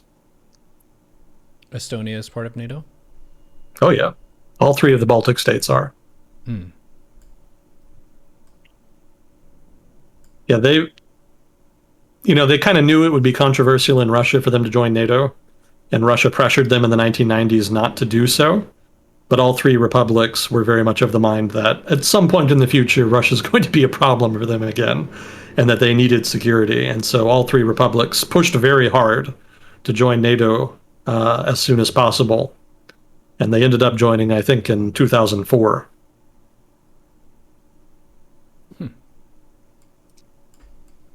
Yeah, if you're interested in more Baltic trivia here, that's a tangent, since the Baltics don't normally get a lot of attention. Estonia, all three of them are kind of different from each other. They're geographically right next to each other, so you might think they're very similar, but they're actually not. So Estonia is almost more a part of Scandinavia. It's historically it's been religiously Protestant, and historically it's been part of the Swedish Empire for long stretches of time. Mm-hmm. And also the language in Estonia is not part of the Indo-European language tree. It's actually part of the what they used to call the Finno-Ugric tree. I don't know what they're calling it now, but basically it's a language that goes back to before Indo-European languages were a thing. So it's a very old type of language, basically. Yeah, and Finland is often confused as a Scandinavian country, but they're not from the same language family. So it's more Finland, Estonia, Latvia, Lithuania probably have more in common than, say, Finland, Sweden, and Norway. Not so much Latvia or Lithuania. But yeah, Estonia and Finland are both similar in that they're from that older family tree. Mm. So Estonia, I've also heard the Estonian language described as listening to a recording of a voice played backwards. I don't know how accurate that is, but that's what I've read anyway. So that's Estonia. Latvia is interesting because they have Riga, which is the largest city in the capital. And Riga has a very significant number of ethnic Russians living in it, kind of left over from when it was a major city in the Soviet Union. And there was also a number of ethnic Russians, well, there is a number of ethnic Russians who live in the far east of the country on the border with Russia. It's not very many, it's just like a couple villages, but they are like solidly ethnically Russian. Mm-hmm. So Latvia in particular is often the most vocal about concerns about potential Russian aggression. Because Russian, in so much as you want to consider it Russian aggression that's happened over the past 10 years, one of the things that corresponds with that is an attempt by the Russian government to mobilize ethnic Russians in targeted territories. And because Latvia has so many ethnic Russians, the government is always afraid that the Russian government will try to mobilize them in order to try to cause unrest or instability or some kind of conflict. That's what they're doing in Donbass now, so yeah, I can see the concern. Yeah, so there's also a lot of language politics in Latvia. After Latvia became independent, there was a move by Latvian nationalists to impose the Latvian language as the principal language of government.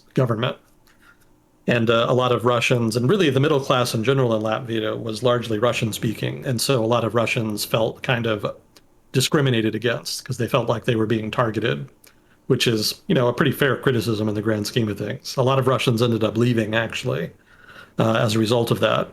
Also just because of the economic decline, but there was a sense that Latvian nationalism was not friendly to Russians, and so a lot of Russians didn't want to put up with it. I think relations are better now. I don't think there's as much discrimination as there used to be, but in general, Latvian nationalists and other Latvian groups kind of organized together to try to ensure that Russian political groups do not end up in power.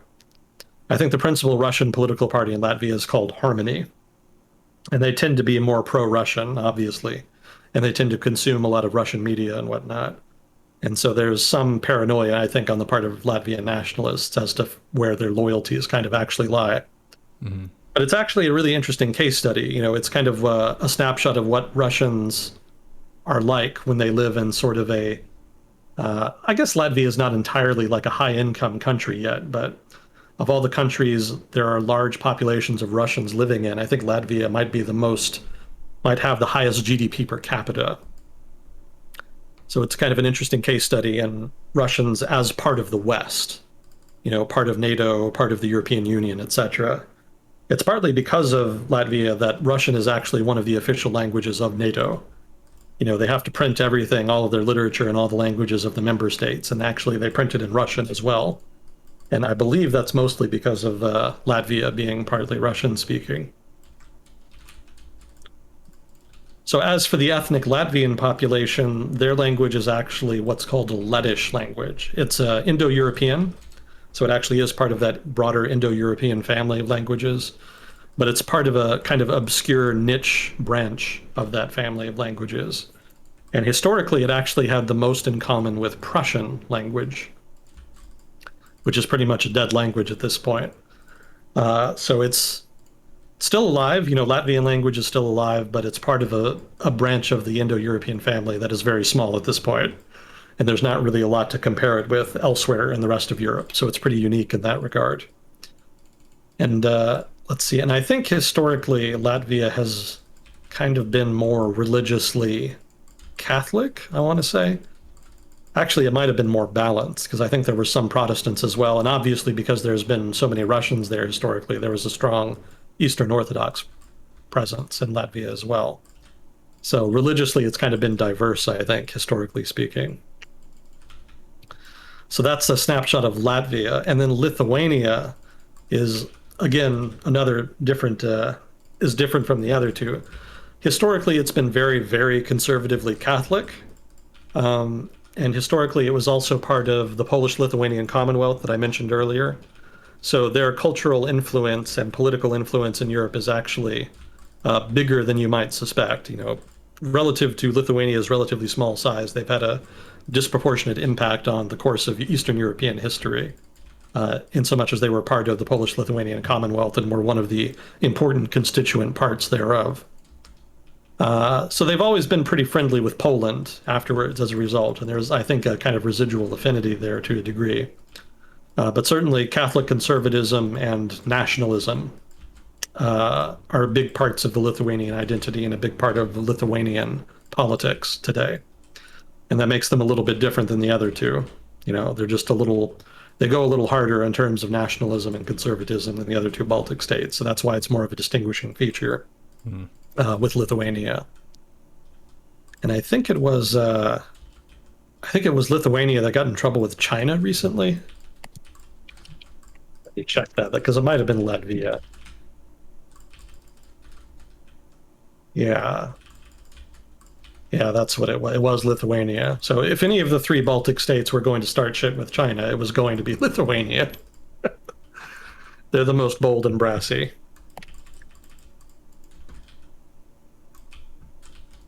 Lithuania don't take crap from nobody.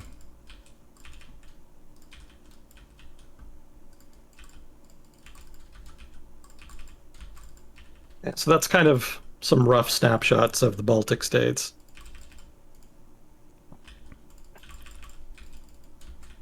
What are the reasons why, say, countries like Finland would not join NATO when the Baltic states really did want to join?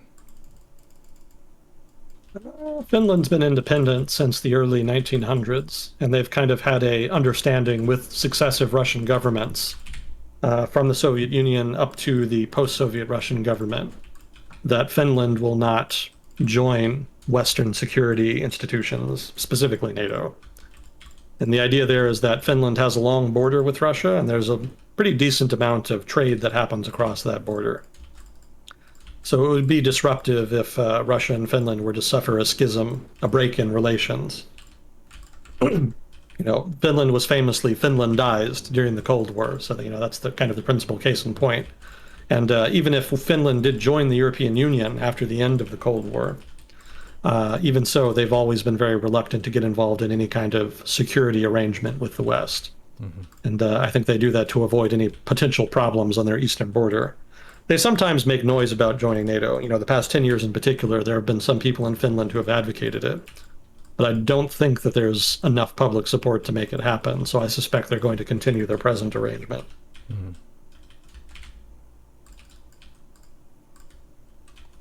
Yeah, I do remember a news article maybe 2 months ago where it was like, leader of Finland talks about joining NATO, which seemed like one of those, I could do it if I wanted to things like where you're not actively taking steps toward making that a reality. You're just stating that that's on the table for you as a flex. Yeah, They would love to have us in NATO, let me tell you.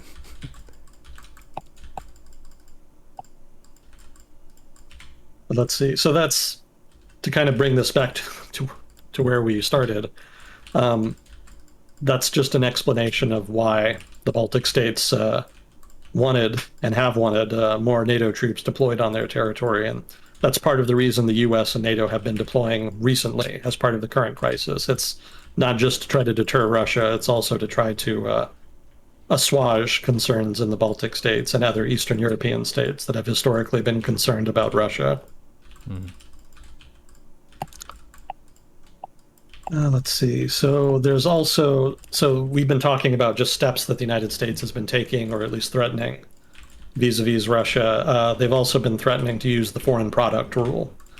And this is a tool that the Department of Commerce has in the United States, which allows them to require foreign firms, if not also American firms, to acquire a certificate in order to have permission to sell to certain countries or entities.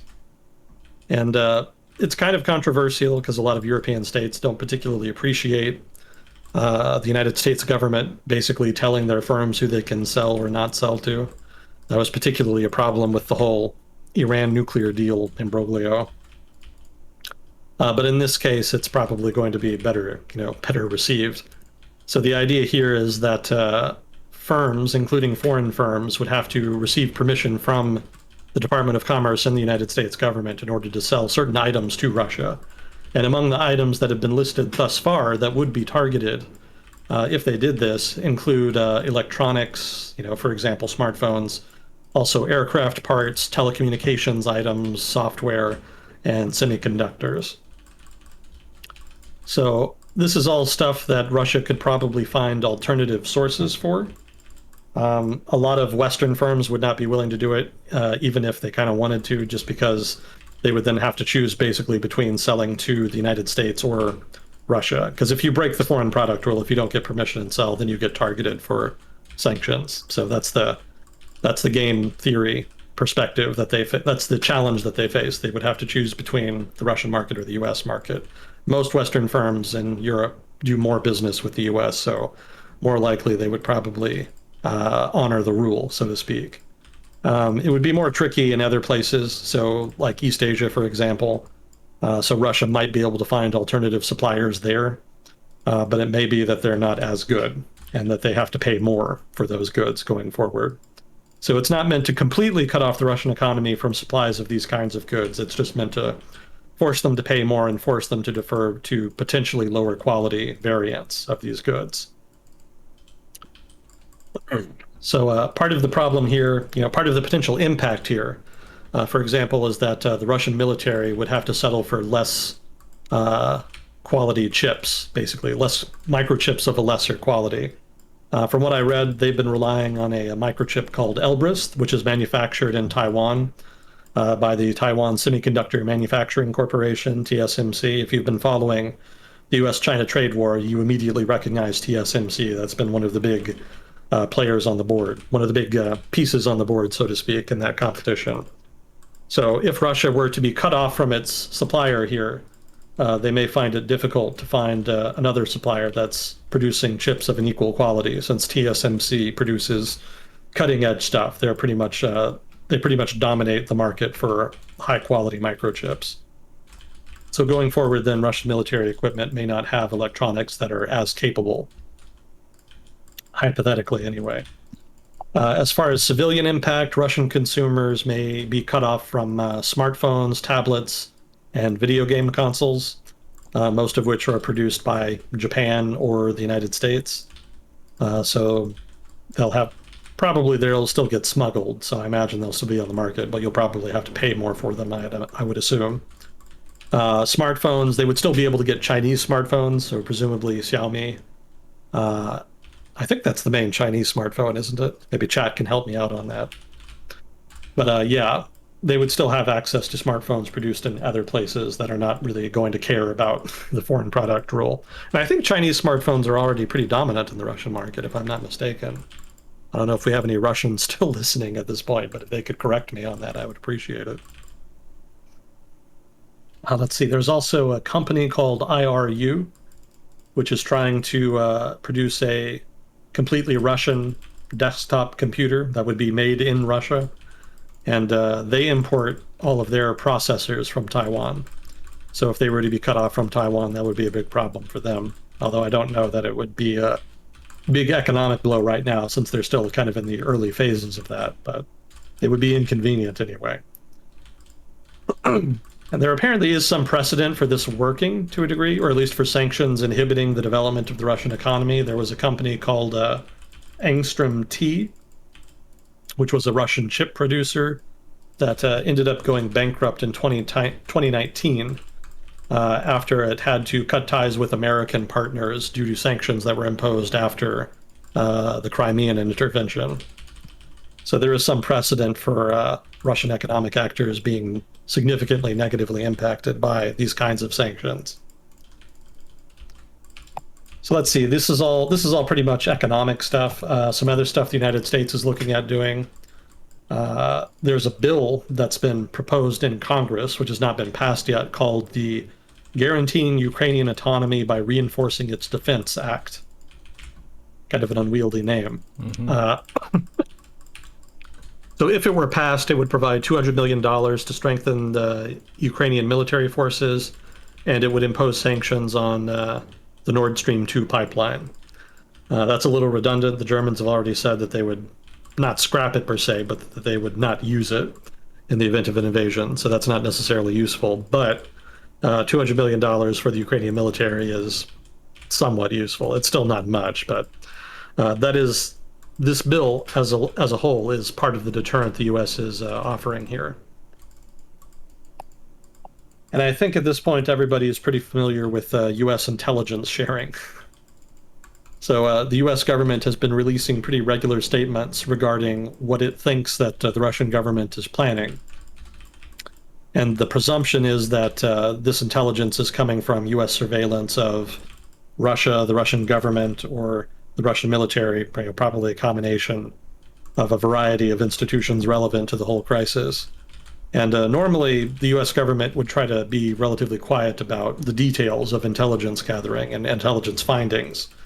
But it seems the Biden administration is trying to apply pressure to Russia by denying them the possibility of creating a false pretext.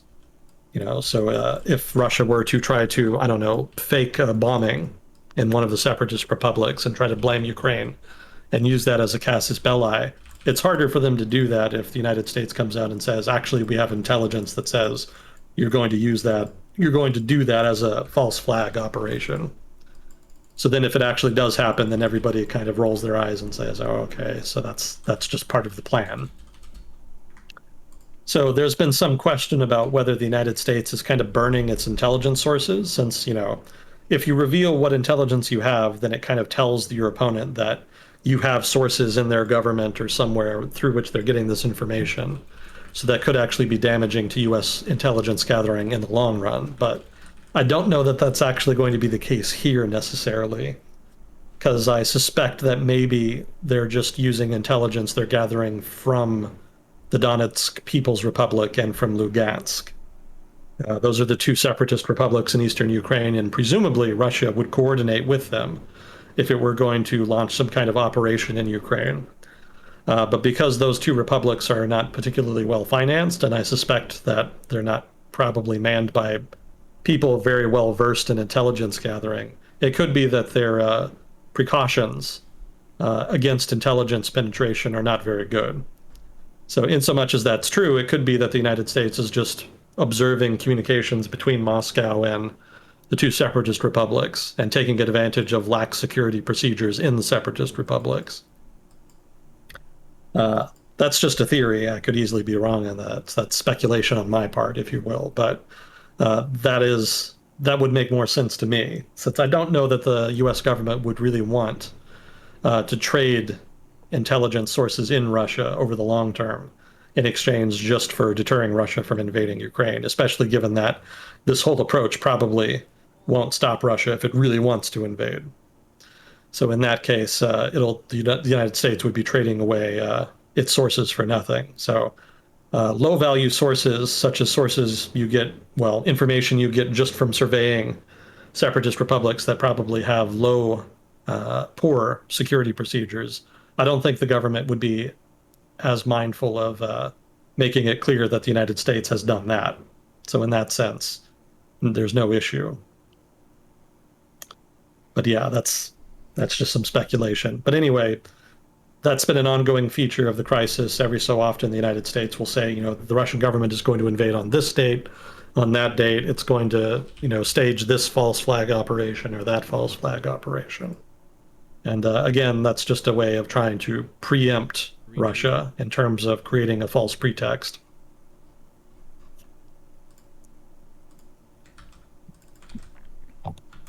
Let's see. So that's some stuff the United States has been doing to try to deter Russia here.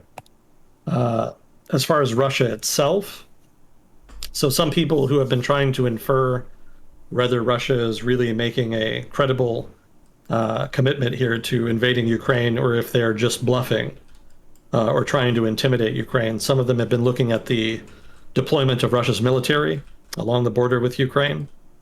And there's kind of mixed evidence to a degree here. So some of the evidence for a Russian buildup for invasion is that the Russians have dispatched units to southern Belarus, and they also have what is apparently the first tank army. I'm not familiar with Russian formations, but I have that in my notes. There's two large Russian concentrations of Russian troops in southern Belarus, and then also directly astride northeastern Ukraine. So that suggests, according to one article I read, that the Russians are planning for a thrust at Kiev. I've also read that when the Russians staged a major military buildup in spring of 2021, which is the last time they did something like this, most of the forces they built up were located in Crimea. And, you could invade Ukraine from Crimea, but the Ukrainians have fortified that isthmus that connects Crimea to Ukraine, so it would be relatively more difficult. An invasion from the northeast and the north, or more likely a combination of the north, northeast, east, and south, if not also the west from the peacekeepers in Moldova, building up all of those forces kind of lends some credence to the idea that they're planning an invasion. But at the same time, there's also evidence that they're not actually credibly committing to an invasion here. One guy I read, former defense minister of Ukraine, was saying that the Russians had not sufficiently built up logistics outside of Ukraine in order to sufficiently support an invasion, which would suggest that they're not actually going to do anything, or at least are not going to stage a significant invasion, maybe a more limited invasion or maybe a bombardment.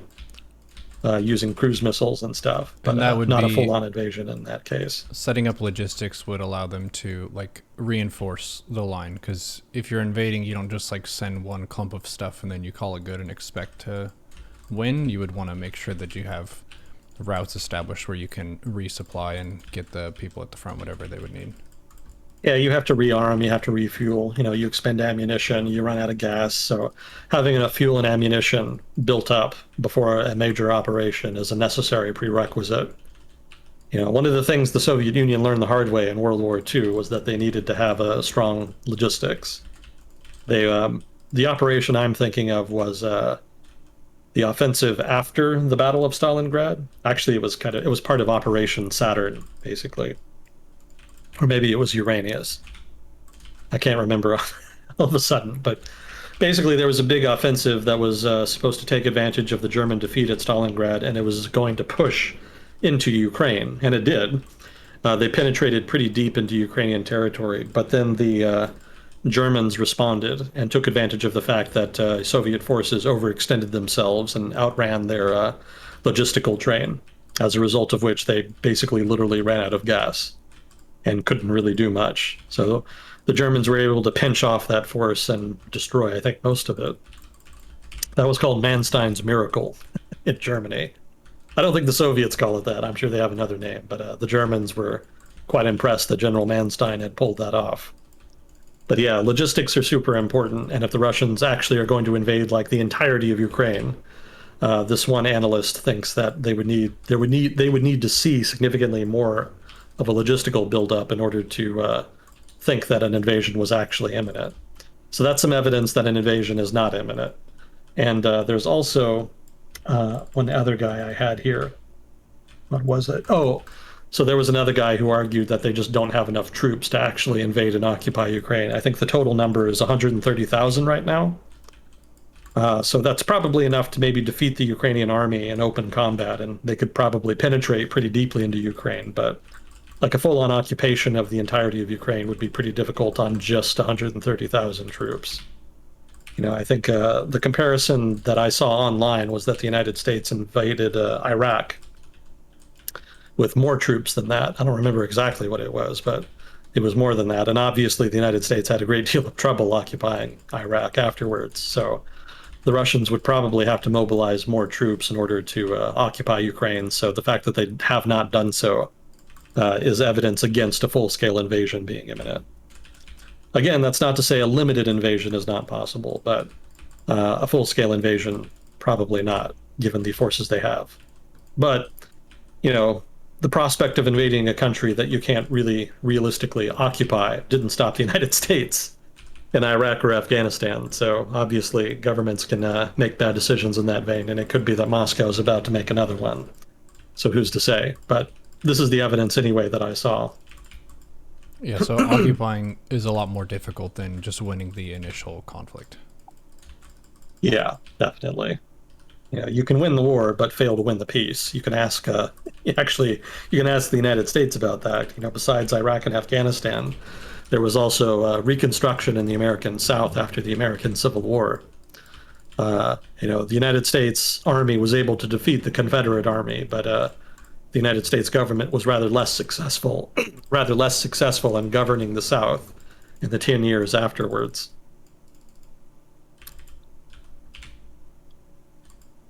So let's see. So another point here is that as far as the posture of Russian military forces, after, what was it? There was something, I don't remember what it was, but basically the Russian government said that they were withdrawing their forces from the border. And I think that was after they had agreed to further negotiations or something. So maybe they were trying to signal that they were, you know, genuine about wanting to negotiate further. But the United States then came out and argued that their intelligence suggested that it was a feint. Basically, that they were just pretending to withdraw their forces when really they were still building them up on the border. So if that had been a genuine withdrawal, that would have suggested then that an invasion was not imminent and that really it was just all a bluff to begin with. But if it's true that the Americans are right and it was just a feint, then nothing's changed in that regard. Let's see, some other stuff that the Russians have been doing. There was a major DDoS attack, distributed denial of service cyber attack in the past couple days. And from what I read, it was described as the biggest one that had hit Ukraine yet. And there's been some decent-sized ones. There was a lot of cyber espionage, cyber attacks, however you want to call it. There was a lot of hacking that happened that targeted Ukraine after 2014. And it's kind of been a regular feature of sort of low-intensity hostilities, if you want to call it that, between Russia and Ukraine ever since. But there's been a particular spike in the past couple of days. And, you know, among the targets, they targeted the Ukrainian Defense Ministry, specifically the web portal of the Ukrainian Defense Ministry, so that was apparently disabled. And then a lot of banking and terminal services at large state-owned lenders were also disrupted. So those were two problems right there. And I'm sure there's probably been other disruptions that I didn't read about either. So, but yeah, there's a lot of cyber activity, so to speak, and that's probably being used by either the Russian government or Russian-aligned actors in order to pressure Ukraine. Let's see, and then there was a general mobilization ordered by the two separatist republics in eastern Ukraine. So apparently men of fighting age are being put on quote-unquote standby. So that suggests that something is about to happen, or maybe it's just part of the bluff, and it's hard to tell. Let's see, I think I already kind of talked about the trade-offs between a limited invasion and a full-on invasion, but basically, any kind of invasion short of a full one isn't necessarily going to stop Ukraine from being hostile to Russia. There would have to be a pretty dramatic change of government in Kiev in order for that to happen. So that suggests that a more hostile plan is in place on the part of Russia in order to deal with Ukraine, because a limited invasion might extract some concessions, but it would also create a lot of opposition politically within Ukraine to any further concessions, and would make it more likely that they would hew closer to the West, which is not what Moscow wants. So that would suggest that the Russians would be better off with a full-on invasion in which they could completely replace the government, because then they could know with certainty that they had a government in place that would be deferential to their interests. But again, that goes back to all the other evidence that a full-scale invasion is not in place, and that an occupation would be very difficult and would be undesirable. So again, not a lot of good options here, from the Russian perspective. A full-on invasion is very costly, and it comes with its own uncertainties, but a limited invasion comes with a great deal of punishment from the West, but also comes with the added detriment of not being guaranteed to deliver you a lot of positive returns. Let's see. So talking about the Ukraine here. So one of the theories I read is that Russia may not be trying to invade at all, and that the whole military aspect is just a bluff, but that it's also meant to apply economic pressure on Ukraine in order to pressure them to provide concessions. So some of the economic effects of the current standoff, I had 3 of them listed here anyway. One, insurers are refusing to cover the Ukrainian airlines, specifically when they're over Ukrainian airspace. So that's going to make it, well, I read originally that was going to make it impossible for airlines to operate over Ukraine, but the Ukrainian government came out and said that they would subsidize insurers in order to help them hedge the risk.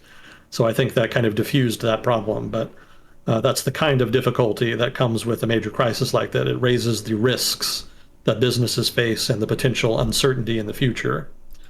And as a result, that raises costs of things like insurance and other things that generally ends up getting priced into the final product. And there were some major Russian naval exercises that started off of Crimea, specifically eastern Crimea, and the Ukrainian government argues that this is an attempt at a de facto blockade, because they're saying that no shipment, no commercial shipping or military activity, Ukrainian military activity, can happen through the Kerch Strait while the Russian exercises are happening. I kind of suspect that might be exaggerated a little bit, but in so much as that's true, if that were true, that would also be a form of economic pressure, since that would basically cut off the port of Mariupol from business. Where is that? Where's what? The Strait of... Kerch Strait. That's between Crimea and Western Caucasus. I want to say it's called the Kerch Peninsula. The Kerch Peninsula is the Caucasus Peninsula that kind of juts out and points at Crimea. And there's like a little strait between them. I think it's called the Kerch Strait. Maybe I'm wrong. Yeah, that's it, Kerch Strait. The Russians actually built a bridge across it so that they could have a land link between Crimea and the rest of their territory. It's a pretty impressive bridge. They built it really quickly. Is that what this really thin green stretch is? No, it's southeast of that. Like, look at the far eastern, the most easternmost part of Crimea. The strait is to the east of that. I see. So here, maybe. Yeah. You got your mouse over it. That's and you can see Kerch, the town, on the map. Yeah. So that's it. So that's the bottleneck there for the port of Mariupol, which is the big Ukrainian port to the north of that. And you said no one's allowed to use that currently because of the military exercises that are going on? That's what the Ukrainian government was suggesting, but I don't know that that's true, because I don't know that the Russians would even really want to do that. I think they're just trying to intimidate them, but I was just making the point that in so much as that naval activity is deterring commercial activity, that is a form of economic pressure. Mm-hmm. But I leave open that it may not be inhibiting activity that much. Mm-hmm. Trivia for you, there was a major amphibious operation there by the Soviet military during World War II in, I want to say, January 1942.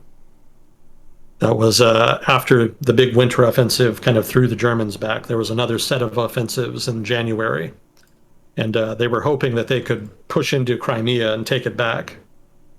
I don't think it ever really went anywhere, but it was just interesting because it involved amphibious landings. I don't think people generally think of amphibious operations when they think of the Eastern Front in World War II, but they actually did happen.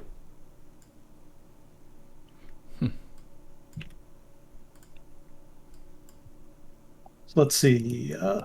So that's econ pressure that, so another form of economic pressure here. There's been a spike in the interest rates that are being demanded in exchange for lending money to the Ukrainian government. And so that's making it more expensive to borrow, which comes with its own problems in the medium to long term. So all of that is pressure on the Ukrainian government. And part of that, this pressure is part of the reason that the Ukrainian government has been trying to kind of downplay some of the danger. That's kind of been one of the weird aspects of the crisis. President Zelensky has argued that the West is exaggerating how much danger there is. And that by doing so, they're harming the Ukrainian economy. And I've also read that President Zelensky thinks that the West is hyping the threat in order to try to pressure him into giving concessions to Russia, that is to say, in order to defuse the crisis, which could be true. I think last week I was starting to come around to that view. It could be that one of the things Biden and Putin talked about during one of their meetings was that the United States doesn't want to lose face by just walking away from Ukraine, but that Russia also obviously has security interests in Ukraine and doesn't want to lose face by just backing down from the crisis for nothing. So what we're going to do is we're going to go out there, we're going to pretend to fight each other viciously. Yeah, they kind of hype the crisis and make it look as big and scary as possible in order to try to pressure the Ukrainian government into giving up some kind of concession, maybe declaring neutrality or some such. And that would work for all parties involved, since then the United States would save face, since technically it would have been the Ukrainians on their own initiative reaching an agreement with Russia, and then the Russians, of course, would have gotten the concessions that they wanted. It's worth mentioning here, too, that one of the problems the United States has faced historically, and really that pretty much every powerful government has faced, is the principal agent problem. Maybe not principal agent problem per se, but basically when you have a government whom is either your satellite or whom you're trying to partner with, and if they're a weaker government, often that they will take advantage of you if they think that they have leverage in the relationship. Like if they think that you want to help them, and if they think that you feel you need to help them more than they want that assistance, then they'll try to use that leverage and basically ignore entreaties to try to fight corruption and govern better and to run their operations better. This was a big feature of the Vietnam War. The South Vietnamese government was criticized a lot by the U.S. government and the U.S. military for not doing more to fight corruption and to build its own legitimacy. But the South Vietnamese government never really felt compelled to do much of that stuff because they felt like the United States government would always would always prop up the government and protect it, regardless of what happened, because there had already been such a security commitment made up to that, up to the late part of the Vietnam War anyway. I shouldn't phrase it like that. Basically, the United States had made such a strong commitment to South Vietnam and had spent so much money on it and had so much, ostensibly at stake, strategically speaking, in South Vietnam, that the South Vietnamese government felt that the government of the U.S. would never abandon it. And because they felt that was the case, they never gave concessions on things like anti-corruption or much of anything else. So that kind of problem is the kind of problem the U.S. has also had in Afghanistan and to a degree Iraq. And it's the kind of problem that I suspect the Biden administration is partly thinking of vis-a-vis Ukraine. Because obviously the Ukrainian government does not want to give concessions to Russia, partly because the voters would hate that, but also just because the Ukrainian government itself has an interest in not doing so. So that being the case, the Ukrainian government, if it feels that it has strong backing from the West to the point where they would be backed regardless of what they did, may be more risk tolerant than they would be otherwise, such that they took on a more risky approach to dealing with the crisis than they would otherwise. So I think that's a big part of the reason why the U.S. government has come out and said that they're not going to commit ground troops, regardless of what happens, regardless of if there's a Russian invasion. The U.S. isn't going to send ground troops to help Ukraine. And I suspect other European countries, well, I suspect countries in Europe, rather, like France and the UK, are also of a similar mind. They're probably not going to militarily intervene in order to protect Ukraine. And some people criticize the Biden administration for making that commitment early on. But I suspect the reason they did that is to ensure that Ukraine didn't do anything risky that created by itself an excuse for a Russian invasion. Yeah, it's kind of like, to boil it down to a more like local human perspective, someone promises that they'll defend you in a fight, so you like go out looking for a fight to try to get them to back you up and win a fight that you would like to win. Exactly. I think if the American public were more on board with protecting Ukraine, the U.S. government could have made a stronger commitment. But as is, people are so skeptical of foreign interventions after, Iraq, Afghanistan, whatnot, that a lot of people don't really trust the U.S. government on this. And there's a lot of people on, that are very anti-war, for example, on both left and right in U.S. politics, that assume implicitly that the U.S. government is up to something. They can't always particularly articulate what it is, but they assume that the United States government is hyping the threat and that it's just trying to basically generate an excuse to spend more money on the military and the military-industrial complex. So people of that mind are pretty critical of this whole crisis, and they don't think a Russian invasion is imminent at all. And they're very, very resistant to significant U.S. commitments. And that's a pretty broad-based opinion in a lot of U.S. politics right now. There's definitely people that feel strongly that the U.S. should do something. And you can even find a few people who think the U.S. should intervene directly, although that's a vanishingly small minority at this point. But in general, public sentiment is just dead set against American intervention, and amongst some quarters, almost regardless of context. I saw a really sad report that said some people didn't know that Ukraine was in Eastern Europe, and they thought that Russian troops were like potentially marching on the U.S. Yeah. Well, yeah, some people don't really appreciate geography. Geography is really interesting. I think one of the aspects that we talked about really on just in our friendship at university was how a lot of these relationships between countries and who ends up being stronger or more vulnerable depends a lot just on the lay of the land.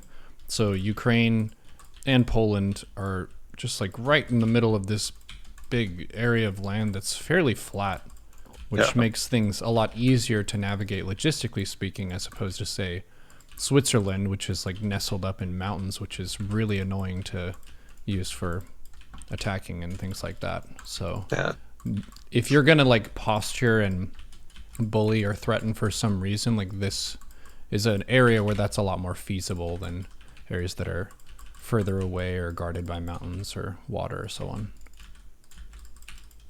Yeah, unfortunately, it's a very vulnerable geography they have there. So it kind of invites invasion to a degree. Mm-hmm. And there's certainly been no shortage of invaders going back, thousands of years that have moved through the territory, specifically on that account. But let's see, I've just been talking about economic pressure thus far. So some other factors relevant to Ukraine and Ukraine's perspective on this. There's been shelling in the past couple of days that's happened. I think it's been separatist shelling. I don't think it's been Russian per se, although it could be Russian troops manning the artillery pieces. I don't know. But regardless, there's been a big spike in cross-border shelling. That is to say, across the border between the separatist republics and the rest of Ukraine. There's always some shelling happening ever since 2014, so that's not unusual, but there was a sharp uptick in the past couple of days. And it's not clear exactly why or, what that's meant to signal. But there were 2 Ukrainian soldiers who were killed and 4 injured this past Saturday. The first deaths reported in weeks, quote unquote. And then there was also some shelling that struck an area being visited by some top Ukrainian army brass. Apparently that was sufficiently close that they had to run for cover. And, given how good Russian intelligence is, I kind of wonder if they didn't do that on purpose. But that's some more signaling going on there. between Ukraine and the separatists, or possibly by Russia, in so much as the separatists are proxies. So from Ukraine's perspective, things are kind of heating up on the border with the separatists. Whether or not that's substantive or not is still open to debate. Certainly the Ukrainian government doesn't particularly think so, but that is a relevant factor that's kind of here, that is playing out here. Because this shelling could be an excuse for a casus belli, basically. It could be the separatists trying to goad the Ukrainian army into doing something that could be used as a casus belli. And let's see. Oh, okay. So this is another big thing that the Ukrainian government did a couple weeks ago. They basically just declared that the Minsk protocols are off the table. So if you don't know what the Minsk protocols are, there was a peace agreement that was agreed in 2015. Actually, it was probably 2014. And the Minsk, it was negotiated in Minsk, hence the name, the Minsk protocols. And they were agreed to by the separatist republics, Russia, Ukraine, and then I think the United States and a gaggle of European states that were participating. And there was a number of things in the agreement that were supposed to happen, basically, as a prerequisite to a general, ceasefire and peace deal. But among them was that, for one, the eastern separatist republics were supposed to be granted autonomy within Ukrainian politics, such that they had self-government. And the separatist republics, for their part, were supposed to hold a free and fair election in their territory. And these two items in particular became very contentious later because the Ukrainian government and the separatist republic disagreed on sequencing. And what that means is that there was a disagreement on who should be acting first. So the Ukrainian government argued that the separatist republic should hold free and fair elections first, and before the Ukrainian government delivered on its side of the deal, and then the separatist republics thought that the Ukrainian government should grant autonomy first, and that they would then hold the free and fair elections. So that's been a big sticking point for a long time. And the Ukrainian government basically announced a couple of weeks ago that they were not going to grant autonomy to the separatist republics, which was a big deal because that basically just says that the Ukrainian government doesn't care about the Minsk protocols. And that would be a significant break with the status quo, because since 2014, the Minsk protocols have basically been the path to peace, as perceived by negotiators both in and outside of Ukraine and Russia.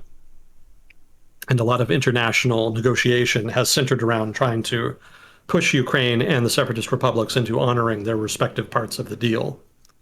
So for Ukraine to basically just walk away from it kind of returns Ukraine and the separatist republics back to where they were in 2014. And it's not really clear if that's going to be significant in so much as it returns them to conflict, or if it's significant in so much as it makes it more likely that the Russians are to try to force the Ukrainian government into either returning to the Minsk protocols or at least recognizing them, among other concessions. So that was a pretty bold move by Ukraine, and it's probably the kind of move that the American government did not like. Going back to the moral hazard, actually, that's what I was talking before about the moral hazard of providing unconditional support to an ally. So this is the kind of thing that probably the American government and Western European capitals were worried about.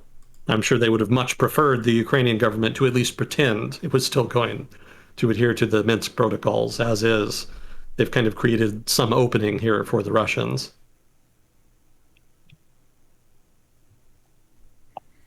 I heard one argument that the Ukrainian government wants to downplay the pressure as much as possible just for their own immediate national morale and sentiment. Because if you're kind of agreeing with the US saying that an invasion is imminent, then you're sounding the alarm for your people, basically, which is kind of a hunker down and prepare for immediate war, which I don't think that they want to do, even if war is imminent, maybe.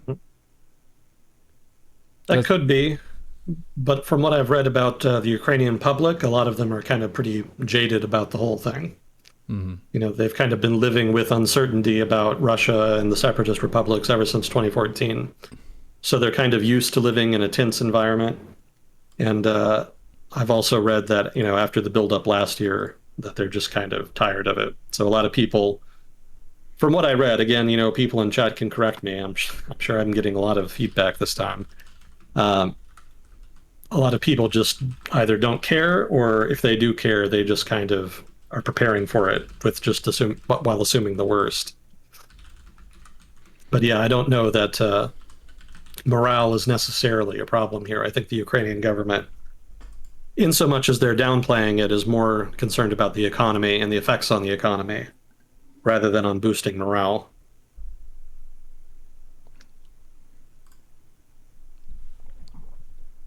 Yeah, morale and economy have a little bit of overlap in just confidence, confidence and investments in the area.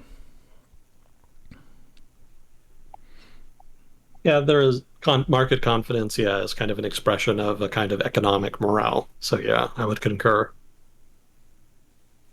Are we doing okay on time? I feel like I've been droning on about this for a long time now. Yeah, so we're like 2 hours 20 in, so you got like 30, 40 minutes. Okay, 2 hours 40. So what, 15, 20 and then? Mm-hmm. Okay. This was definitely the biggest ticket item too, so for you to go through your notes and stuff, I feel like was a big plus because we had almost all questions about that anyway. Gotcha. Yeah, I've been gathering them like in a notepad file over time, but I hadn't really organized them until the past couple days. There was always new stuff to add, new factors to account for. Mm-hmm. So let's see. So the next section I had in my notes here was just on motives. What are some objectives here for different countries and some motivations for their approach to the issue? Russia's the one that I have the most for because that's the one that's kind of the most in question right now. So one thing here that hasn't really been talked about much, and that I've only seen in a couple of sources, is Turkey. The crisis has almost been completely framed as East versus West, Russia versus the US, or, Russia versus Europe. But Turkey is also involved in this because Turkey has been selling a lot of weapons to the Ukrainian army. Well, the Ukrainian military, rather. Specifically drones. They have a drone called the TB2 that they've been exporting a lot of, and it's been a pretty significant increase in it's represented a significant increase in the capability of the Ukrainian army, Ukrainian military. And right now, the Ukrainian military is still much weaker than the Russian military, and even with the drones, they still don't have nearly as much in terms of capabilities. But Turkey, in particular, has been selling a lot of arms. Not just TB2s, but others that have been helping significantly in modernizing the Ukrainian military. And if that continues, the Ukrainian military could reach a point where it could credibly deter Russian military pressure, to a degree that it really can't right now. And other European countries have been selling weapons to Ukraine as well, but Turkey's kind of like the leader there.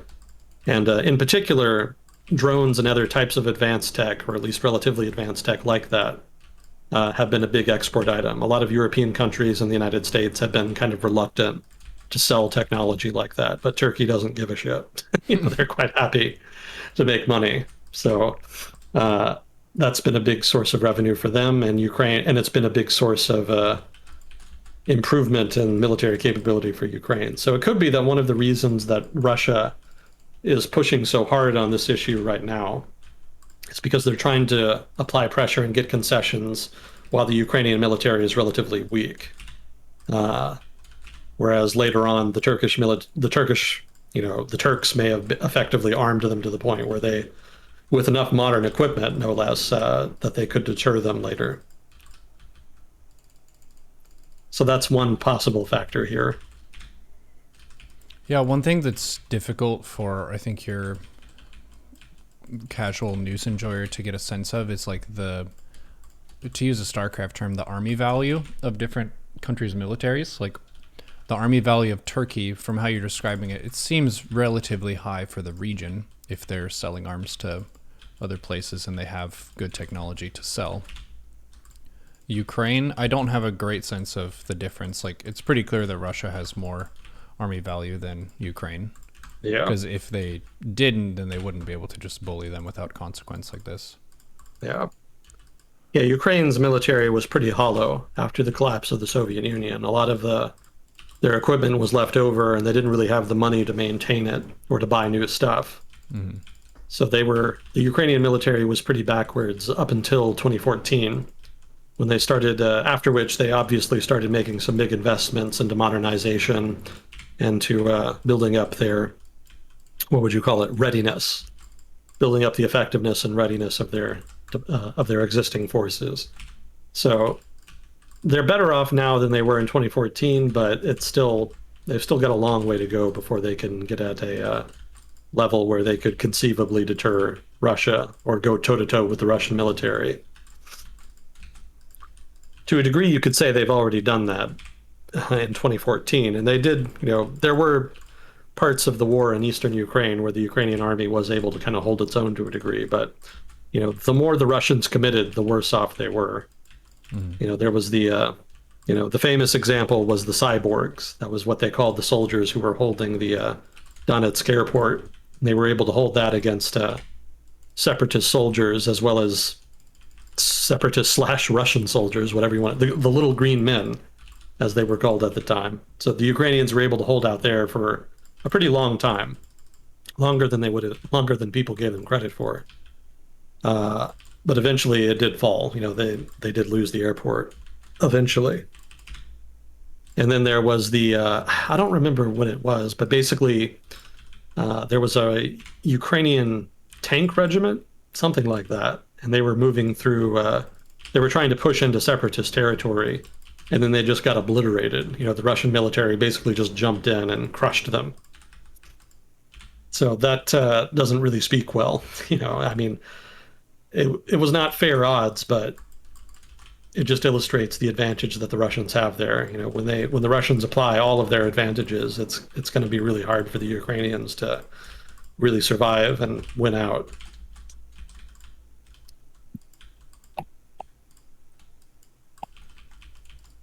But anyway, yeah, Turkey, going back to them, they've kind of got I think they would like to continue to have a strong relationship with Ukraine, mostly just for the money.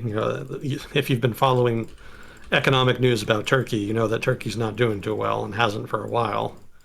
That's what happens when your president insists that he knows better than orthodox economics. He keeps insisting that that raising interest rates in response to inflation is a bad idea. And I'm putting the language mildly. He uses much stronger language. He insists that it's like the work of the devil or some shit. It's a weird Erdogan thing. He's just weirdly eccentric about it. And I think it's just a cover so that he can have low interest rates for his buddies in the construction industry, since they're a big part of his political economy there. A big part of his patronage network, if you will. Yeah, I do remember you mentioning that before. Yeah, so I think that's the reason he does it. But because he's been doing that, markets have lost confidence in the central bank's ability to not politicize the monetary policy of Turkey. And so the Turkish lira has devalued as a result, and that's introduced more inflation and economic instability. And Turkish economy is flailing a little bit as a result. So the Turks definitely want exports. They very much need them right now. But at the same time, Turkey also makes a lot of money off of Russian tourists. Turkey's a big location for them. And as a result, there's some push and pull there. I mean, Turkey can't be too bold in supporting Ukraine because it doesn't want to lose the tourist money. But at the same time, that arms sales money is pretty good too. So I don't know which one is going to end up being the greater factor for them. But also Turkey kind of feels like it'll sound weird given how much drift there's been away from NATO, but Turkey is still technically part of the alliance, and there is still some commitment there to coordinate with other allies in the organization. So there has been some effort on Turkey's part in order to try to work with other countries in Europe on the Ukraine issue. It's a little weird because it's the first major issue they've really cooperated with the West on in a while. There's just been a lot of tension in the relationship, but that seems to be changing a little bit. some optimists are hoping it can be part of a general trend towards improvement in relations over the short to medium term, but I think that might be a little overly optimistic. But anyway, there's also Syria to consider. Turkey has I think they've actually got troops deployed in northern Syria at this point, but regardless, the major rebel groups in northern Syria are all backed by Turkey. So basically, that's Turkey's sphere of influence. And of course, Russia is backing the Syrian government. So that's also another consideration. It could be that if Turkey pushes too hard on the Ukraine issue against Russia's interests, then not only do they lose the Russian tourist dollars, there could also be some kind of retaliation in Syria. So I don't think Ankara is going to be too belligerent here. I suspect that they'll be nominally on the Western side of the issue, but that they won't really make any strong commitments as far as defending Ukraine. As a side note, I kind of wondered if, I don't think it would happen, but hypothetically, one way that the West could retaliate for a potential Russian invasion of Ukraine would be to attack Assad in Syria, since he is kind of part of the Russian sphere of influence. And, it's not as though Assad has ever been on good terms with the West, not since the Arab Spring back in the day. So that could be an excuse to go after him and to try to pressure Russia, since Assad would, of course, ask Russia to help him out. And so that would force Russia to kind of split their forces to a degree. So maybe that's something the West could do. But like I said, I severely doubt it. The West is so intervention fatigued at this point. I don't think anybody would relish getting involved in Syria, especially given how messy it's been. But hypothetically, if public opinion were not a concern, that would be one way to apply pressure.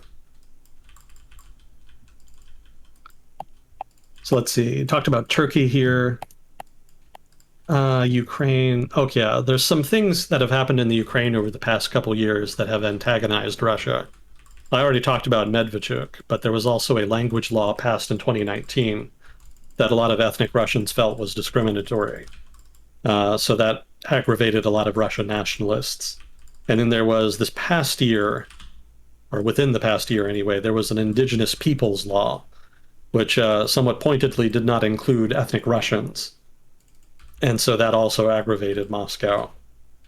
And then I already talked about the Minsk protocols and how lack of progress there has been aggravating for Moscow.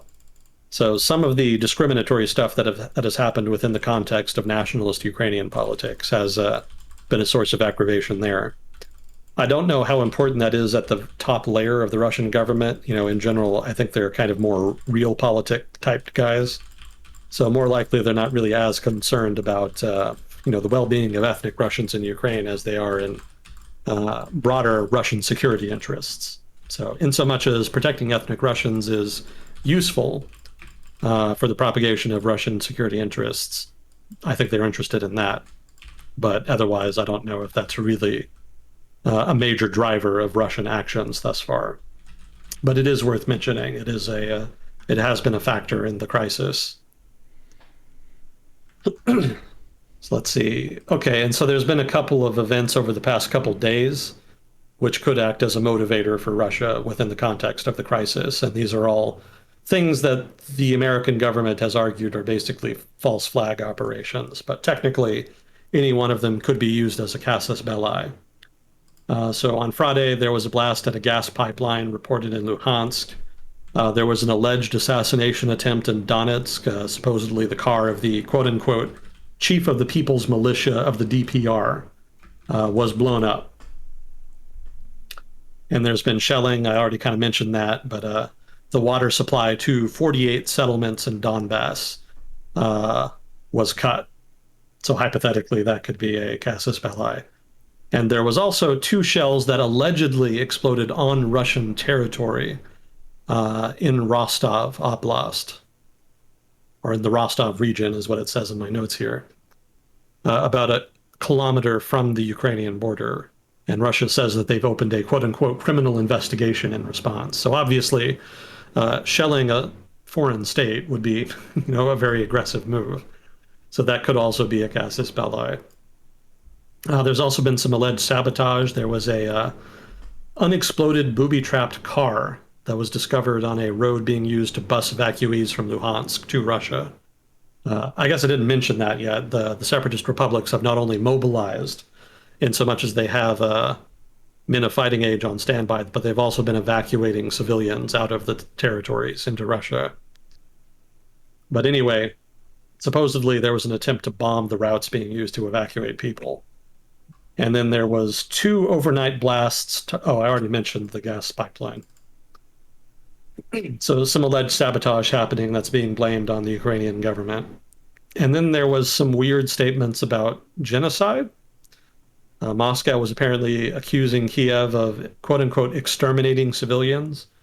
And then Putin himself mentioned some mass graves in eastern Ukraine, which was a little non sequitur. That kind of came out of nowhere. But hypothetically, genocidal ultranationalist Ukrainians discriminating against and even killing ethnic Russians in Ukraine could itself also be considered a casus belli. So there seems to be some attempt to build that case as well. Yeah, for viewers who don't know what casus belli is, I actually looked it up after used it a few times. It is a cause for war. So something is happening, therefore we can go to war because of that. So examples would be like there was a video of Russia supposedly thwarting a terrorist attack on the Ukrainian border, and they showed this video of it. And I don't know if you saw the post, but there was a Russian military person who was walking a dog through a park, and there was a trash can that had some improvised explosive in it or something, and they pulled it out of the trash can and showed it kind of close up. Yeah. But yeah, I did see that. Stuff like that. That's not a very good example, but if you killed some key political person near the border or whatever, or some diplomat who mattered a lot, like that could be a casus belli if there were already tensions. Yeah, exactly. So that's it doesn't have to be like a legitimate casus belli. It can be something that you fabricate. It just literally refers to an excuse to have a war. Mm-hmm. So let's see. So these are some of the different things that could be an excuse for Russia to invade Ukraine, if it so chose. And these are also the kinds of things that the American government has been trying to preempt by releasing intelligence about them. Let's see. I think we've already talked about Russian demands, perspectives. And we already talked about the color. I kind of already mentioned, I talked about the Orange Revolution in Ukraine. The Orange Revolution was one of a series of so-called color revolutions that happened in places like Georgia, Tajikistan, and I think a couple others. And the Western perspective is that these were all just liberal democratic uprisings against corrupt governments. But the Russian perspective, especially in the Russian national security apparatus, was that these were engineered by Western intelligence agencies in order to change regimes from being pro-Russian regimes to pro-Western regimes. So that kind of perspective kind of permeates the Russian government, as well as Russian nationalists, as well as not a few people in the United States. And that perspective kind of makes them very paranoid about pro-democracy movements and liberalization movements in Ukraine, to the point where they don't really see them as being legitimate representations of the will of the people, but rather representations of the will of Western intelligence agencies that are manipulating them.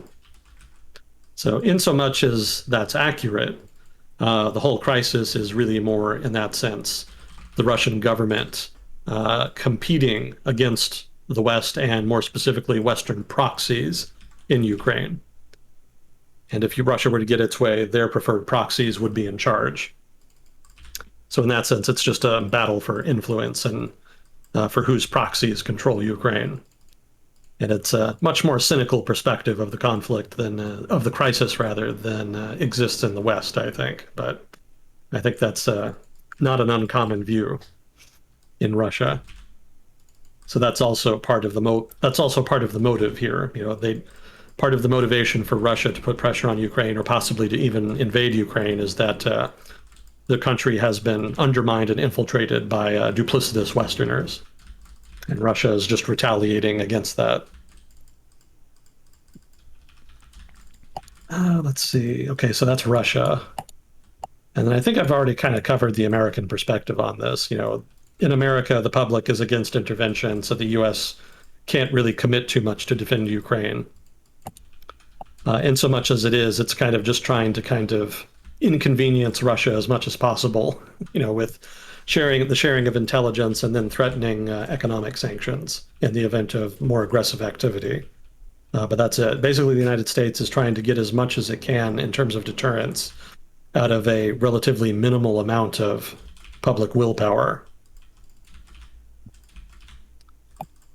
And for Europe, part of the motivation for siding with Ukraine is just a desire to avoid war in Europe. Europeans, well, Europe in general has a long history of territorial conflict and ethnic conflict, and I think there's a pretty strong desire to mitigate that as much as possible and ensure that problems in Europe are resolved peaceably. And that's in addition to trying to preserve the global international order that was built up after World War II and et cetera. That's a factor that's been talked to death. But yeah, in general, there's a strong aversion to territorial conflicts like this. And so there's a pretty strong desire to try to pressure any country, not just Russia, that would propose to upend European peace in any way, and to try to pressure them into doing otherwise. Let's see. As far as Ukraine, I already talked about skepticism in the Ukrainian government. Public opinion in Ukraine is kind of hardening, even if people are kind of jaded and tired of constantly living in danger. In general, the more pressure Russia applies, the more nationalistic and resistant to Russian pressure the broader public becomes. And that fact is important because it puts a lot of pressure on the Ukrainian government not to give concessions. So that can make it hard to compromise. Let's see. Obviously, they don't want to get invaded, so that's kind of the prime objective here. Retaking lost territory. Hypothetically, the Ukrainian government does want to retake Crimea and the separatist republics, but realistically, Crimea in particular is a stretch goal, to put it mildly. Separatist republics are more doable, but that would require some kind of acquiescence on the part of Moscow that isn't likely to be forthcoming. But nominally, that's a long-term goal anyway. So let's see, I'm probably out of time by now, so I'm just going to cap this off here by just talking about why this whole crisis is so hard to read. Not read about per se, but just try to analyze, to try to understand it. And the reason is that it's basically a really high-stakes poker game. All three of the major actors here, the United States, Russia, and Ukraine, are engaging in a lot of bluffing. Nobody really wants to call, so to speak, that is to say, take a major belligerent action that could instigate war. But at the same time, nobody wants to fold either. So there's a lot of bluffing going on in order to try to intimidate the other party members into giving concessions. So Russia, for its part, would rather not invade Ukraine. I believe people in chat when they say that and when they describe Ukraine as, a fraternal nation and that sort of thing. I think Russia definitely would prefer not to, for sentimental reasons as well as for financial reasons. It would be very expensive, and not to say nothing of violent and expensive in terms of manpower. They would certainly take at least some casualties. So they would rather not invade Ukraine, but they would also want to influence Ukraine in order to prevent them from joining NATO. And, also they probably want them to orient towards Russia more generally in terms of the Eurasian Economic Union, as well as foreign policy more broadly. So that's kind of a sticking point there for them. How do they get what they want out of Ukraine without actually invading in any way? So that's not clear. So hypothetically, they could just be bluffing and just building up the military to try to intimidate without having any intention of actually invading, because they want to avoid those costs. But it's also true that they could want those concessions from Ukraine enough that they would be willing to incur the costs of invading. It's not entirely clear. So I think what we're seeing now is sort of the prelude to invasion. They would prefer to get what they want without invading, but they could invade later. So whether or not the current intimidation is a bluff without any potential follow-up, or if it does have follow-up, that's what we don't know yet. Don't know right now. So the U.S., for its part, I've already kind of described this, but basically the U.S. doesn't actually want to defend Ukraine, at least not militarily, but it does want to save face and deter a potential violation of, international norms and whatnot. So the U.S. is making a lot of noise and is being, just kind of acting hysterical in general about a potential Russian invasion, but it's also ruled out ground troops and been very cagey about any support beyond that. So it's not really clear to what extent the U.S. really thinks an invasion is imminent. Because it could also be here, and I mentioned this before too, it could be that the U.S. already has cut a secret agreement with Russia, and that we're just hyperventilating in order to try to make it clear to Ukraine that they need to take the initiative and offer concessions in order to reach some kind of new equilibrium. So in that sense, it could be that the U.S. is bluffing. And then the Ukraine has already said that they're concerned about a possible imminent war and that they're preparing, but they've also said that Washington is exaggerating the extent of the threat. So it could be that Ukraine is also bluffing here in the sense that they don't really think a conflict is happening. They just want greater security commitments from the West. So it's just very hard to read in the sense that all three actors could be bluffing, or all of them could not be bluffing, or there could be a mix of actors who are bluffing and not bluffing. I don't really know, and it's really hard to tell. So that's why it's really hard to interpret all of the signals that the different actors are sending, because all of them have an incentive to send those same signals as part of a bluff, but they also have an incentive to send them as part of legitimate signals that are not bluffs. So deciphering them is sort of the real challenge analytically of trying to forecast what's going to happen here.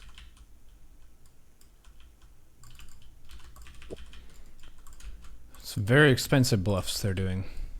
Yeah. But cheaper still than an actual war, Definitely. Which makes it worthwhile.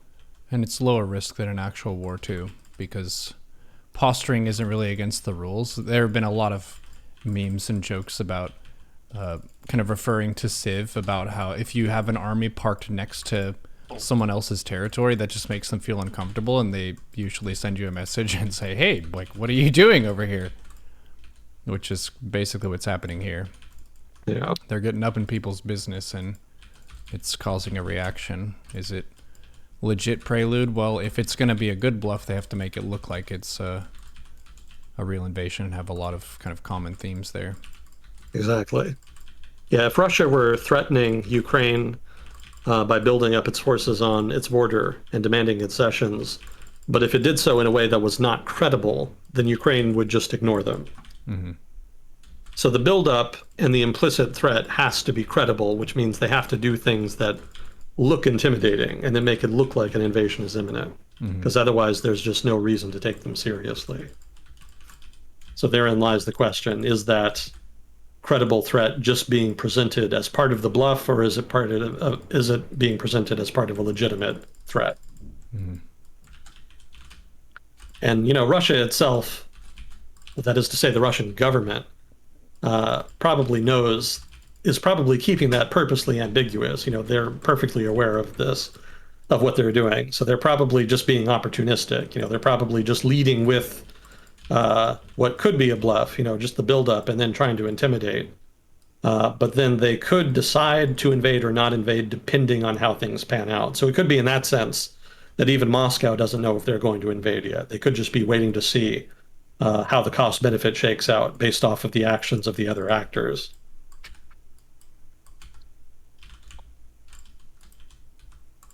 So there's a broad range of possible outcomes here. It could all just be a three-way kabuki theater, in which case nothing is going to happen and the whole thing was just a big show from the start.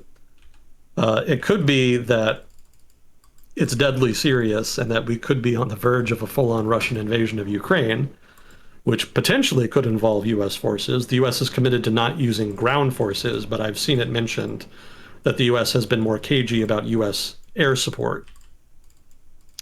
So I don't think that's likely. I think if the United States were going to contribute air support to help defend Ukraine in the event of a Russian invasion, then the American government would be very upfront and vocal about that. Because when you're in this kind of high-stakes game like this, it's very important to be clear about what your deterrence is and what you're going to do. Because if it's ambiguous, then, well, if you're ambiguous about your deterrent and then the other side calls your bluff, thinking that you're not actually serious when you actually are, then you end up in a shooting war that you didn't want. Mm-hmm. So it could be, and I think this is likely, if the United States did come out and say that they were going to credibly commit to providing air support to the Ukrainian military in the event of a Russian invasion, I think that would be a very strong deterrent, and Russia would probably not invade in that case. And I think the American government knows that there's a high risk of accidentally getting drawn into a war in Ukraine if they are ambiguous about air support. So I think in so much as they've been ambiguous, I think they've probably either made it clear secretly or otherwise that they're not actually going to send air support.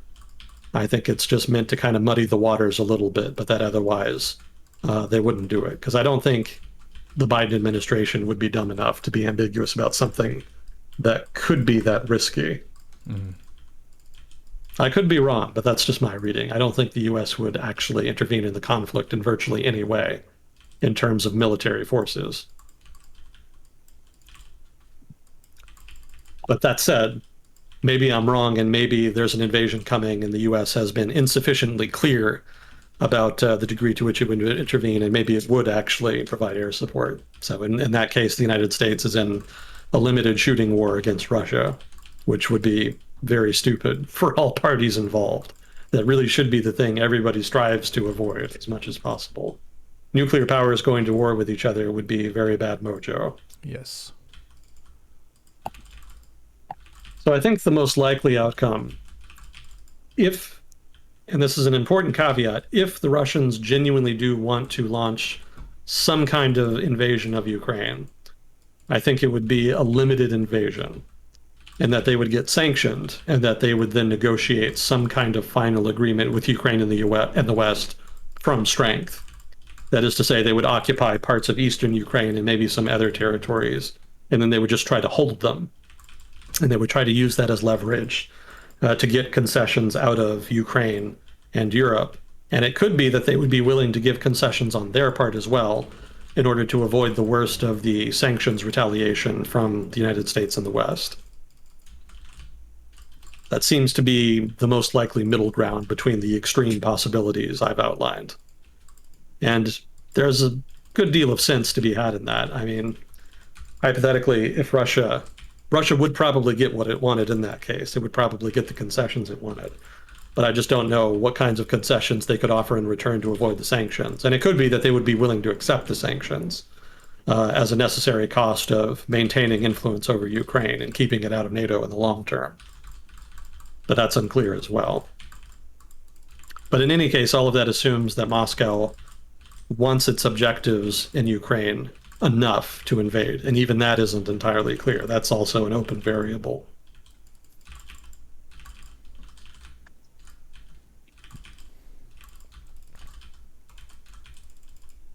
But that's all I had on it. Oh, that's a lot. Appreciate your research and effort there. Did notice in the chat, yes, there are some people who have different perspectives on this, which we welcome you sharing so long as you're respectful. And also, every news source has a bias. It's kind of connected to our usual disclaimer too. This is two Americans talking about the situation, and that's pretty far from home. And the media that we consume is going to be different from, say, someone who's living in Russia, most likely. Yeah.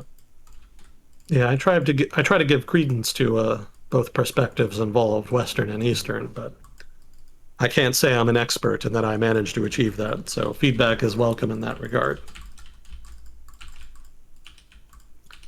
Hopefully I haven't antagonized people too much.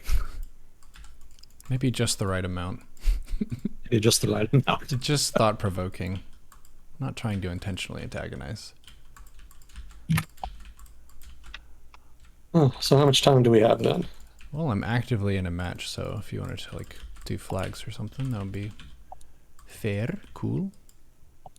2 flags. Who do we have? Let's see. We have no Russians. Oh wait, we have one. One Russian, one Ukrainian. Let's see. One Serbia. I haven't read much about Serbia lately.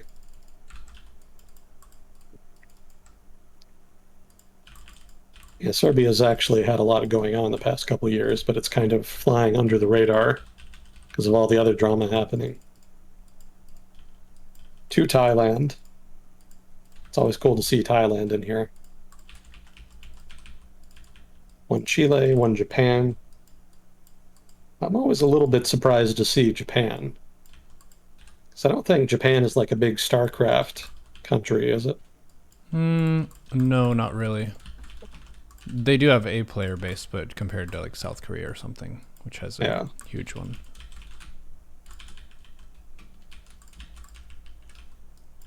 Got a couple Romanians. There were some protests in Romania recently. I think there was. No, it was like a fight in parliament. I can't remember. I need to brush up on the Balkans. Been focusing a lot on been focusing more on Ukraine and Asia lately.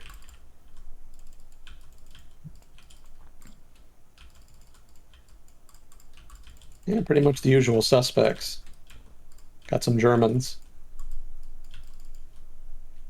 Yeah, we used to get a lot more Western Europeans because we used to do this later at night. Mm-hmm. Because we used to start at like 10 p.m. and then we'd go until like 1 or 2 a.m. Yeah. And I think that was a better time for some of the Europeans. They'd be having it with their breakfast in that case.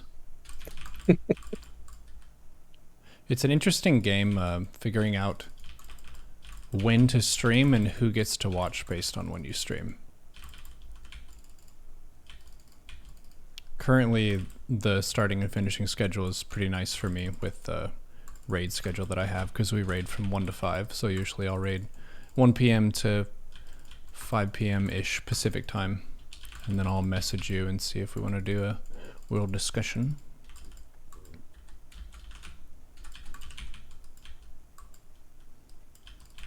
Let's see. I think I did have a couple items in the general file here. Did you hear about the presidential palace guard in Paraguay who was killed by a deer? No. Well, it's as I say, there was it was actually like a garden, I think. There's a presidential residence near the capital of Paraguay. And there's a presidential garden there. And the deer was apparently given as a gift and was just allowed to roam the presidential garden, apparently. And it's a pretty decent sized garden. It's not But it small. was a deer assassin hired by a rival government. I guess hypothetically that's possible, but if so, he's not very good at targeting, as was he just got a guard. Yeah, there's actually footage of it. Apparently, the guard encountered the deer while he was just doing his guard duty stuff. And he made some kind of hand motion at the deer that apparently aggravated the deer and caused it to attack. And apparently he did not survive.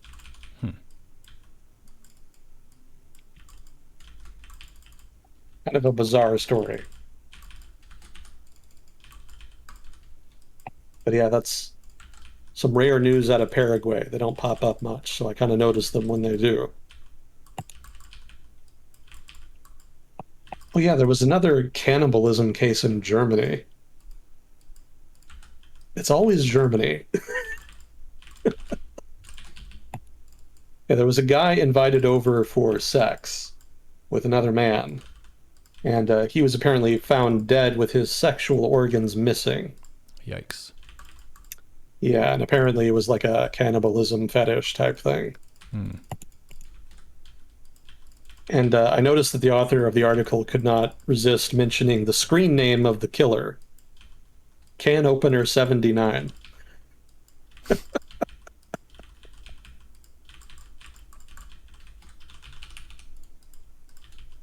I guess cannibals have a sense of humor. Some of those weird news items. I think my favorite is still the brawl between the lawyers and the doctors in Pakistan. That was just, why would that happen? But it did. Yeah. Yeah, did you ever see the footage of that? I think so.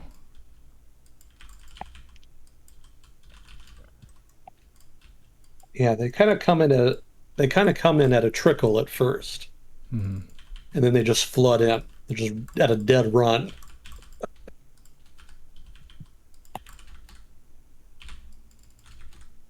Let's see, some trivia, some other things. There was a important bill that was passed in Congress the past week or two. It's called the China Compete Bill. And that's a bill that's going to provide a lot of funding in order to help research and development of certain key technologies that have been identified in the bill. And it also provides funding for certain other things relevant to China. But yeah, it's probably going to be one of the big China bills going forward. You know, the United States is in this ambiguously defined competition with China. And there hasn't really been a lot of strategy or legislative action taken with regard to it. So this is like one of the first times when they've actually tried to operationalize competition with China in a concrete way. And a lot of it is just, again, funding for research and development, technology, etc. So that would suggest then that it could be that competition with China going forward is very much framed as a competition of competing industrial policies, which the United States has been good at in the past, but it hasn't really done much recently. You know, this bill will help address that, but I don't know if it'll be enough by itself. It kind of depends on how it's implemented.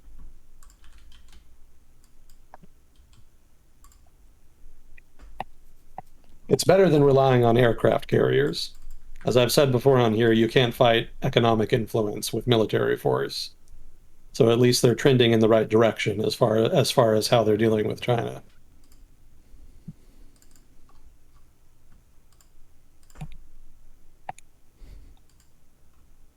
Oh, did you finish? Yes, it was a rather wild one. What was it? So ZVZ against the barcode, so I don't know who the opponent is. And they play in this very silly, I'm going to stay on two bases forever strategy. And then they show up with all the technology. So to give an example, it would be like a small nation that has the most advanced military units possible, but they can only make a small number of them due to their population size. Whereas I play more of a standard approach where I expand whenever I can and I tech up whenever I can, so it's more of a balanced kind of thing. And by them barcoding and being anonymous, it made their strategy a little bit more of a surprise than it would have been otherwise. But they made lurkers, which makes it really hard for me to just go over and kill them because they're invisible underground and they deal a lot of damage. Gotcha. A little Maskarovka. What is that?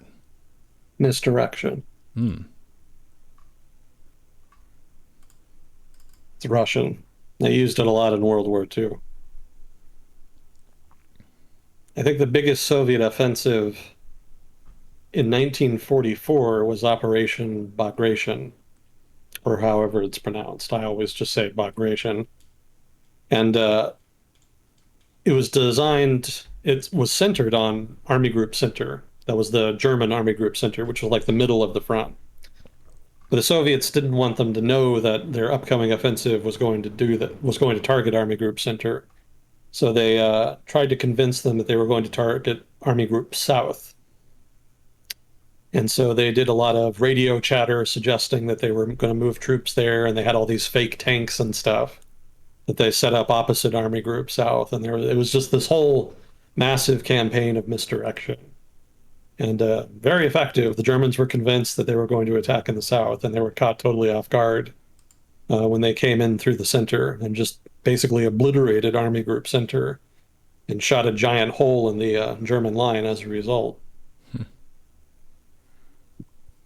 Yeah, that's definitely a pretty regular tactic in an RTS game. If you make a bunch of noise on the left and then you strike really hard on the right, that can be really good because you direct their attention and their movement away from where you're actually going to commit. Yeah, catch them off balance. Heck yeah. Well, thank you for having me on, sir, and listening to me drone on for 3 hours? Was it 3 hours? We're at 3 hours and 4 minutes now, yes. Yeah, thank you for allowing me the privilege of boring your audience with 3 hours of Ukraine notes and trivia. Psh. The chat's bugging me for when you're going to be on every time. It's not content that everybody likes, but one thing that I've noticed as a content creator is there's no content that everybody likes. Yeah. So even if I'm doing a certain thing, they'll sometimes raise some hell, and they'll ask for something else in particular. Chat is saying, nice to see you, Agent Smith. Great stuff. Thumbs up. Well, thank you. And I invite feedback. I think my email is in there. johnsmithtx1848gmail.com or John TX. I don't remember. I don't use it enough. But yeah, feedback is definitely appreciated. And if you're, pro-Russian and you want to tell me all the ways I'm wrong, please do. I invite critiques. I want to learn more about the subject matter. Or if you're pro-Ukrainian and you want to tell me I'm wrong, that's also welcome. So, participation is encouraged, so to speak. Agent Smith, striving to be wrong from all sides, has to remain neutral. Yeah, I just hope I've done enough research to offer like interesting new perspectives for people, because I don't want to just rehash what they're just reading in the news every day or just giving super biased perspectives that only give one side of the story. I'm trying to like give people a big picture here so that they can kind of see it with new eyes. Mm-hmm. That's the objective anyway. I don't know if I'm successful or not, because again, don't get a lot of feedback, but any would be appreciated in that regard, certainly. Also, before I forget, before you go, you never posted the China episode we did last week. Did I not? Yeah, I didn't see it on YouTube. January 23. Maybe I didn't add it to the playlist. Let me check. Because there was one episode that I basically instant uploaded right after we finished. But maybe that wasn't the one. Let's double check. But this episode is being recorded right now. Boom. And then I can upload it. The magic. Yeah, I was looking forward to seeing YouTube comments about the Warlords period. I was kind of curious about that. Yeah. Seeing what we would get from that. I also noticed that we had somebody in chat last week who apparently teaches Chinese history in Australia. Nice. I thought that was pretty cool. I'd certainly appreciate feedback from them. Let me know how bad it was last week. You're right, man. I heckin' missed it. Where the hell? It's on my hard drive. Thank you for telling me that, though. Would have just fallen through the cracks forever.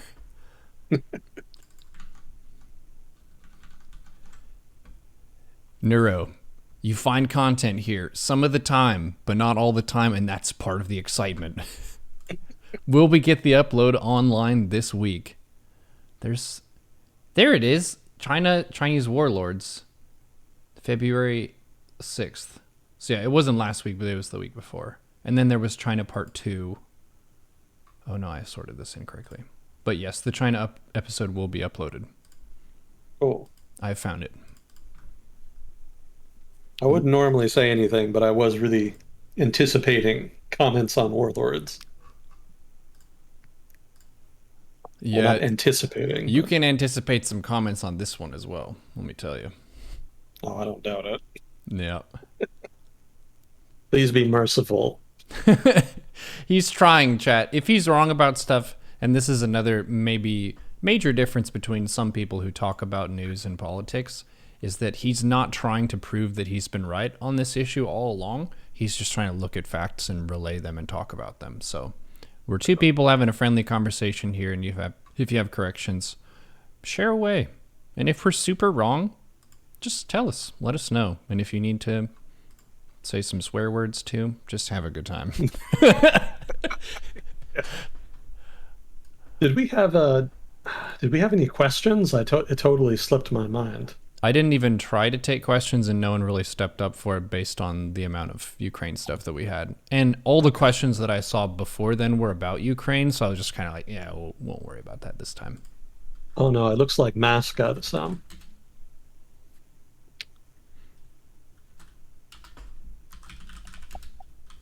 Yeah, there's three here. I don't know. Do you want to blow through them real quick, or do you want to get some sleep? If they're fast, then you can, yeah. The first one, do you think any attempt by Ukraine to take back Donbass would lead to a full-on war with Russia? Not a full-on war. I think Russia would probably be able to restrain itself. They could pretty easily eject them from those two republics if they really wanted to. So I don't think a full-on war, but certainly they would retaliate. They're not going to just let Ukraine take them. And then the second one here was isn't Russia basically landlocked with minimal access to deep water ports, which was a driver for both Ukraine and Afghanistan invasions? No, not with Afghanistan. I don't think Afghanistan was part of some like broader push to try to reach the Indian Ocean. That was just trying to prop up a puppet government that didn't know what it was doing. And in Ukraine, Ukraine wasn't really about that either. I mean, certainly Russia wanted to maintain access to Sevastopol and the naval port there, rather the naval base there. But kind of like what I mentioned earlier, they were already building a naval base on in the Caucasus to basically act as a substitute for Sevastopol if something happened. So they would have still had access to a warm water or a deep water port, as you put it, even without Sevastopol. It just would have been newer and it just wouldn't have been as cool. If you're, if you're Russian, then Sevastopol has special meaning because it's been like the cornerstone of Russian naval presence in the Black Sea for like hundreds of years. And there's a lot of history tied up in it too. There was a major battle there fought during World War II, where Russian forces were able to withstand a German siege of Sevastopol for what was it, like 6 months, maybe even longer. It was a long time.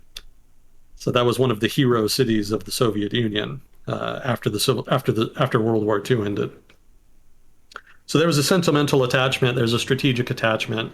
It's obviously we're like right in the middle of the Black Sea, whereas the new naval base they were building was kind of within the Sea of Azov, which is fine. They would have still had access to the ocean, but it's not as strategic as Sevastopol.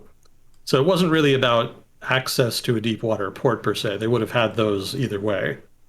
It was just more about, I think, access to Sevastopol specifically, and also more generally maintaining influence over Ukraine. The Euromaidan thing was kind of a big setback for Russia strategically, and a lot of what they did afterwards was basically retaliation for that and an attempt to try to preserve what influence they could.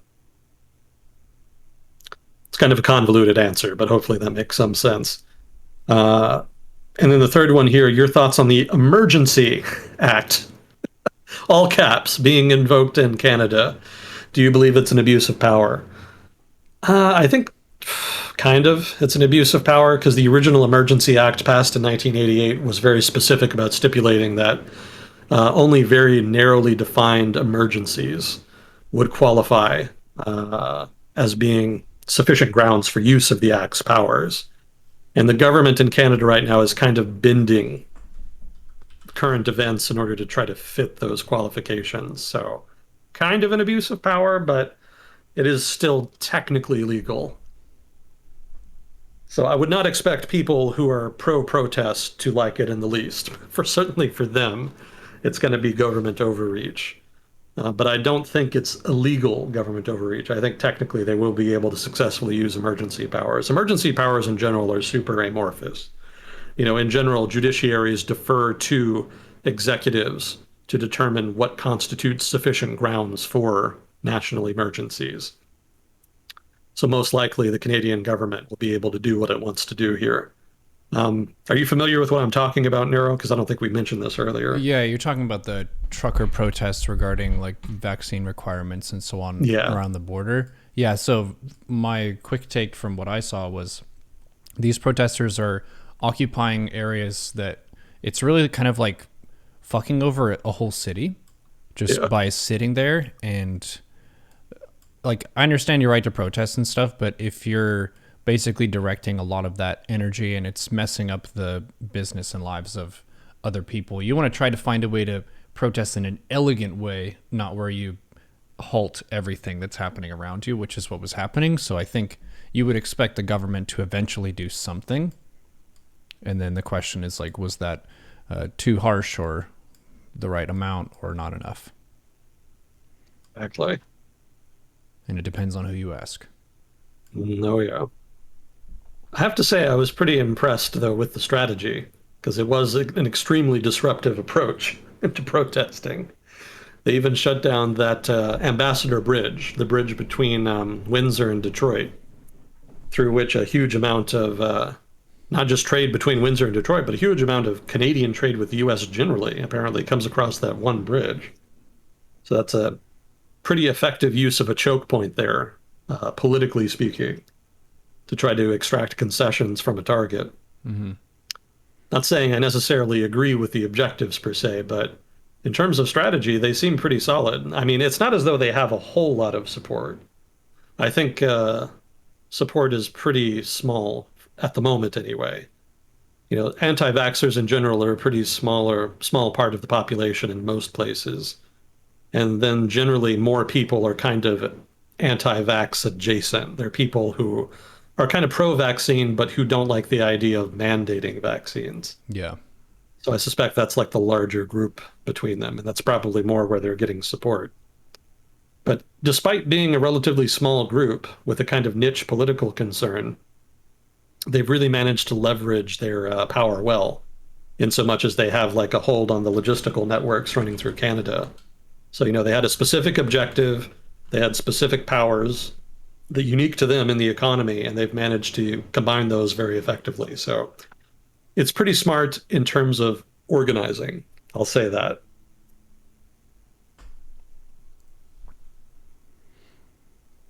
But that was all the questions we had. Not to like derail us and get us onto that issue for too long, but have they given like a coherent list of what they want changed or what they want different? The main thing that they want is for the government, specifically the national government, to rescind or reverse vaccine mandates for truckers. And the counter argument there is that it was not the national government that implemented that mandate in the first place. They point out that it was actually the government of Ontario that did that. But regardless, I don't think the details necessarily matter, be it the national government or Ontario. They just want they want the mandates gone. Mm-hmm. That's the main thing that they're kind of pushing for. And so they do have like specific demands, but like the government and a lot of people on the political left and probably also in the center are dead set against that because they kind of see the whole vaccine thing as a moral issue. Mm-hmm. You know, it's politicized in Canada like it is in the United States. There's just not as much anti-vaxxer sentiment in Canada as there is in the US. Mm. And so because the pro-vaccine, I can't believe there's such a thing as a pro-vaccine faction in politics, but that is a thing now. Welcome to the 21st century. So the pro-vaccine faction in Canada is very much in the driver's seat. And so they're in this awkward position where they have a small minority that is very vocal and very passionate. You know, these people genuinely believe that the mandates are wrong. And so that being the case, it really puts them in an awkward position where the protesters are going hard, but they, in turn, that is to say, the government and the pro-vaccine faction genuinely believes that vaccine mandates are the right thing to do, and that the anti-vaxxers are being irresponsible and are disregarding the health and safety of their fellow citizens. Mm-hmm. So how do you manage not crisis per se, but how do you manage a protest like this where feelings are very passionate on both sides and where the protesters have a pretty effective, well-organized movement going for them thus far? Maybe it's not big enough to be a movement, but protest, let's say. They have a pretty effective, well-organized protest going at this point. It's very tricky, you know, because they've thoroughly snarled the roads and the cities that they've targeted, and it's very difficult for the police to just kind of come in and remove the trucks, just logistically speaking. You know, yeah, physically. It's a lot of mass that you've just put in the way. Yeah, exactly.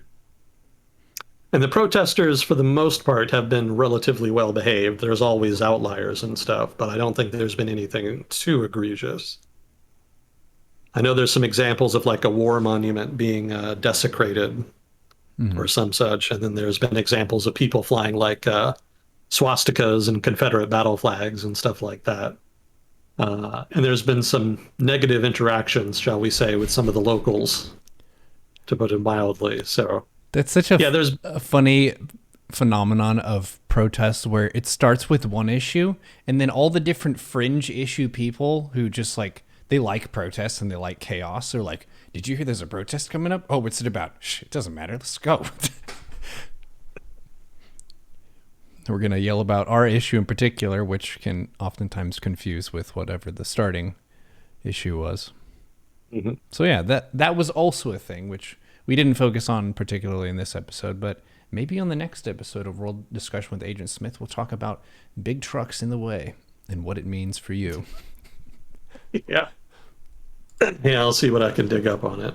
Oh, you know what? Somebody said that somebody last time requested, rather, that we talk about Russia over the same time period that overlapped with the Chinese warlords period. Basically 1920s, roughly, 19 teens, 1920s. So that could be fun. That was basically Russian Civil War. You actually messaged me about that in Discord. So we could do that next time if we have time, just depending on questions and what other random factors arise. Cool. Well, appreciate you coming on today, sir. Yeah.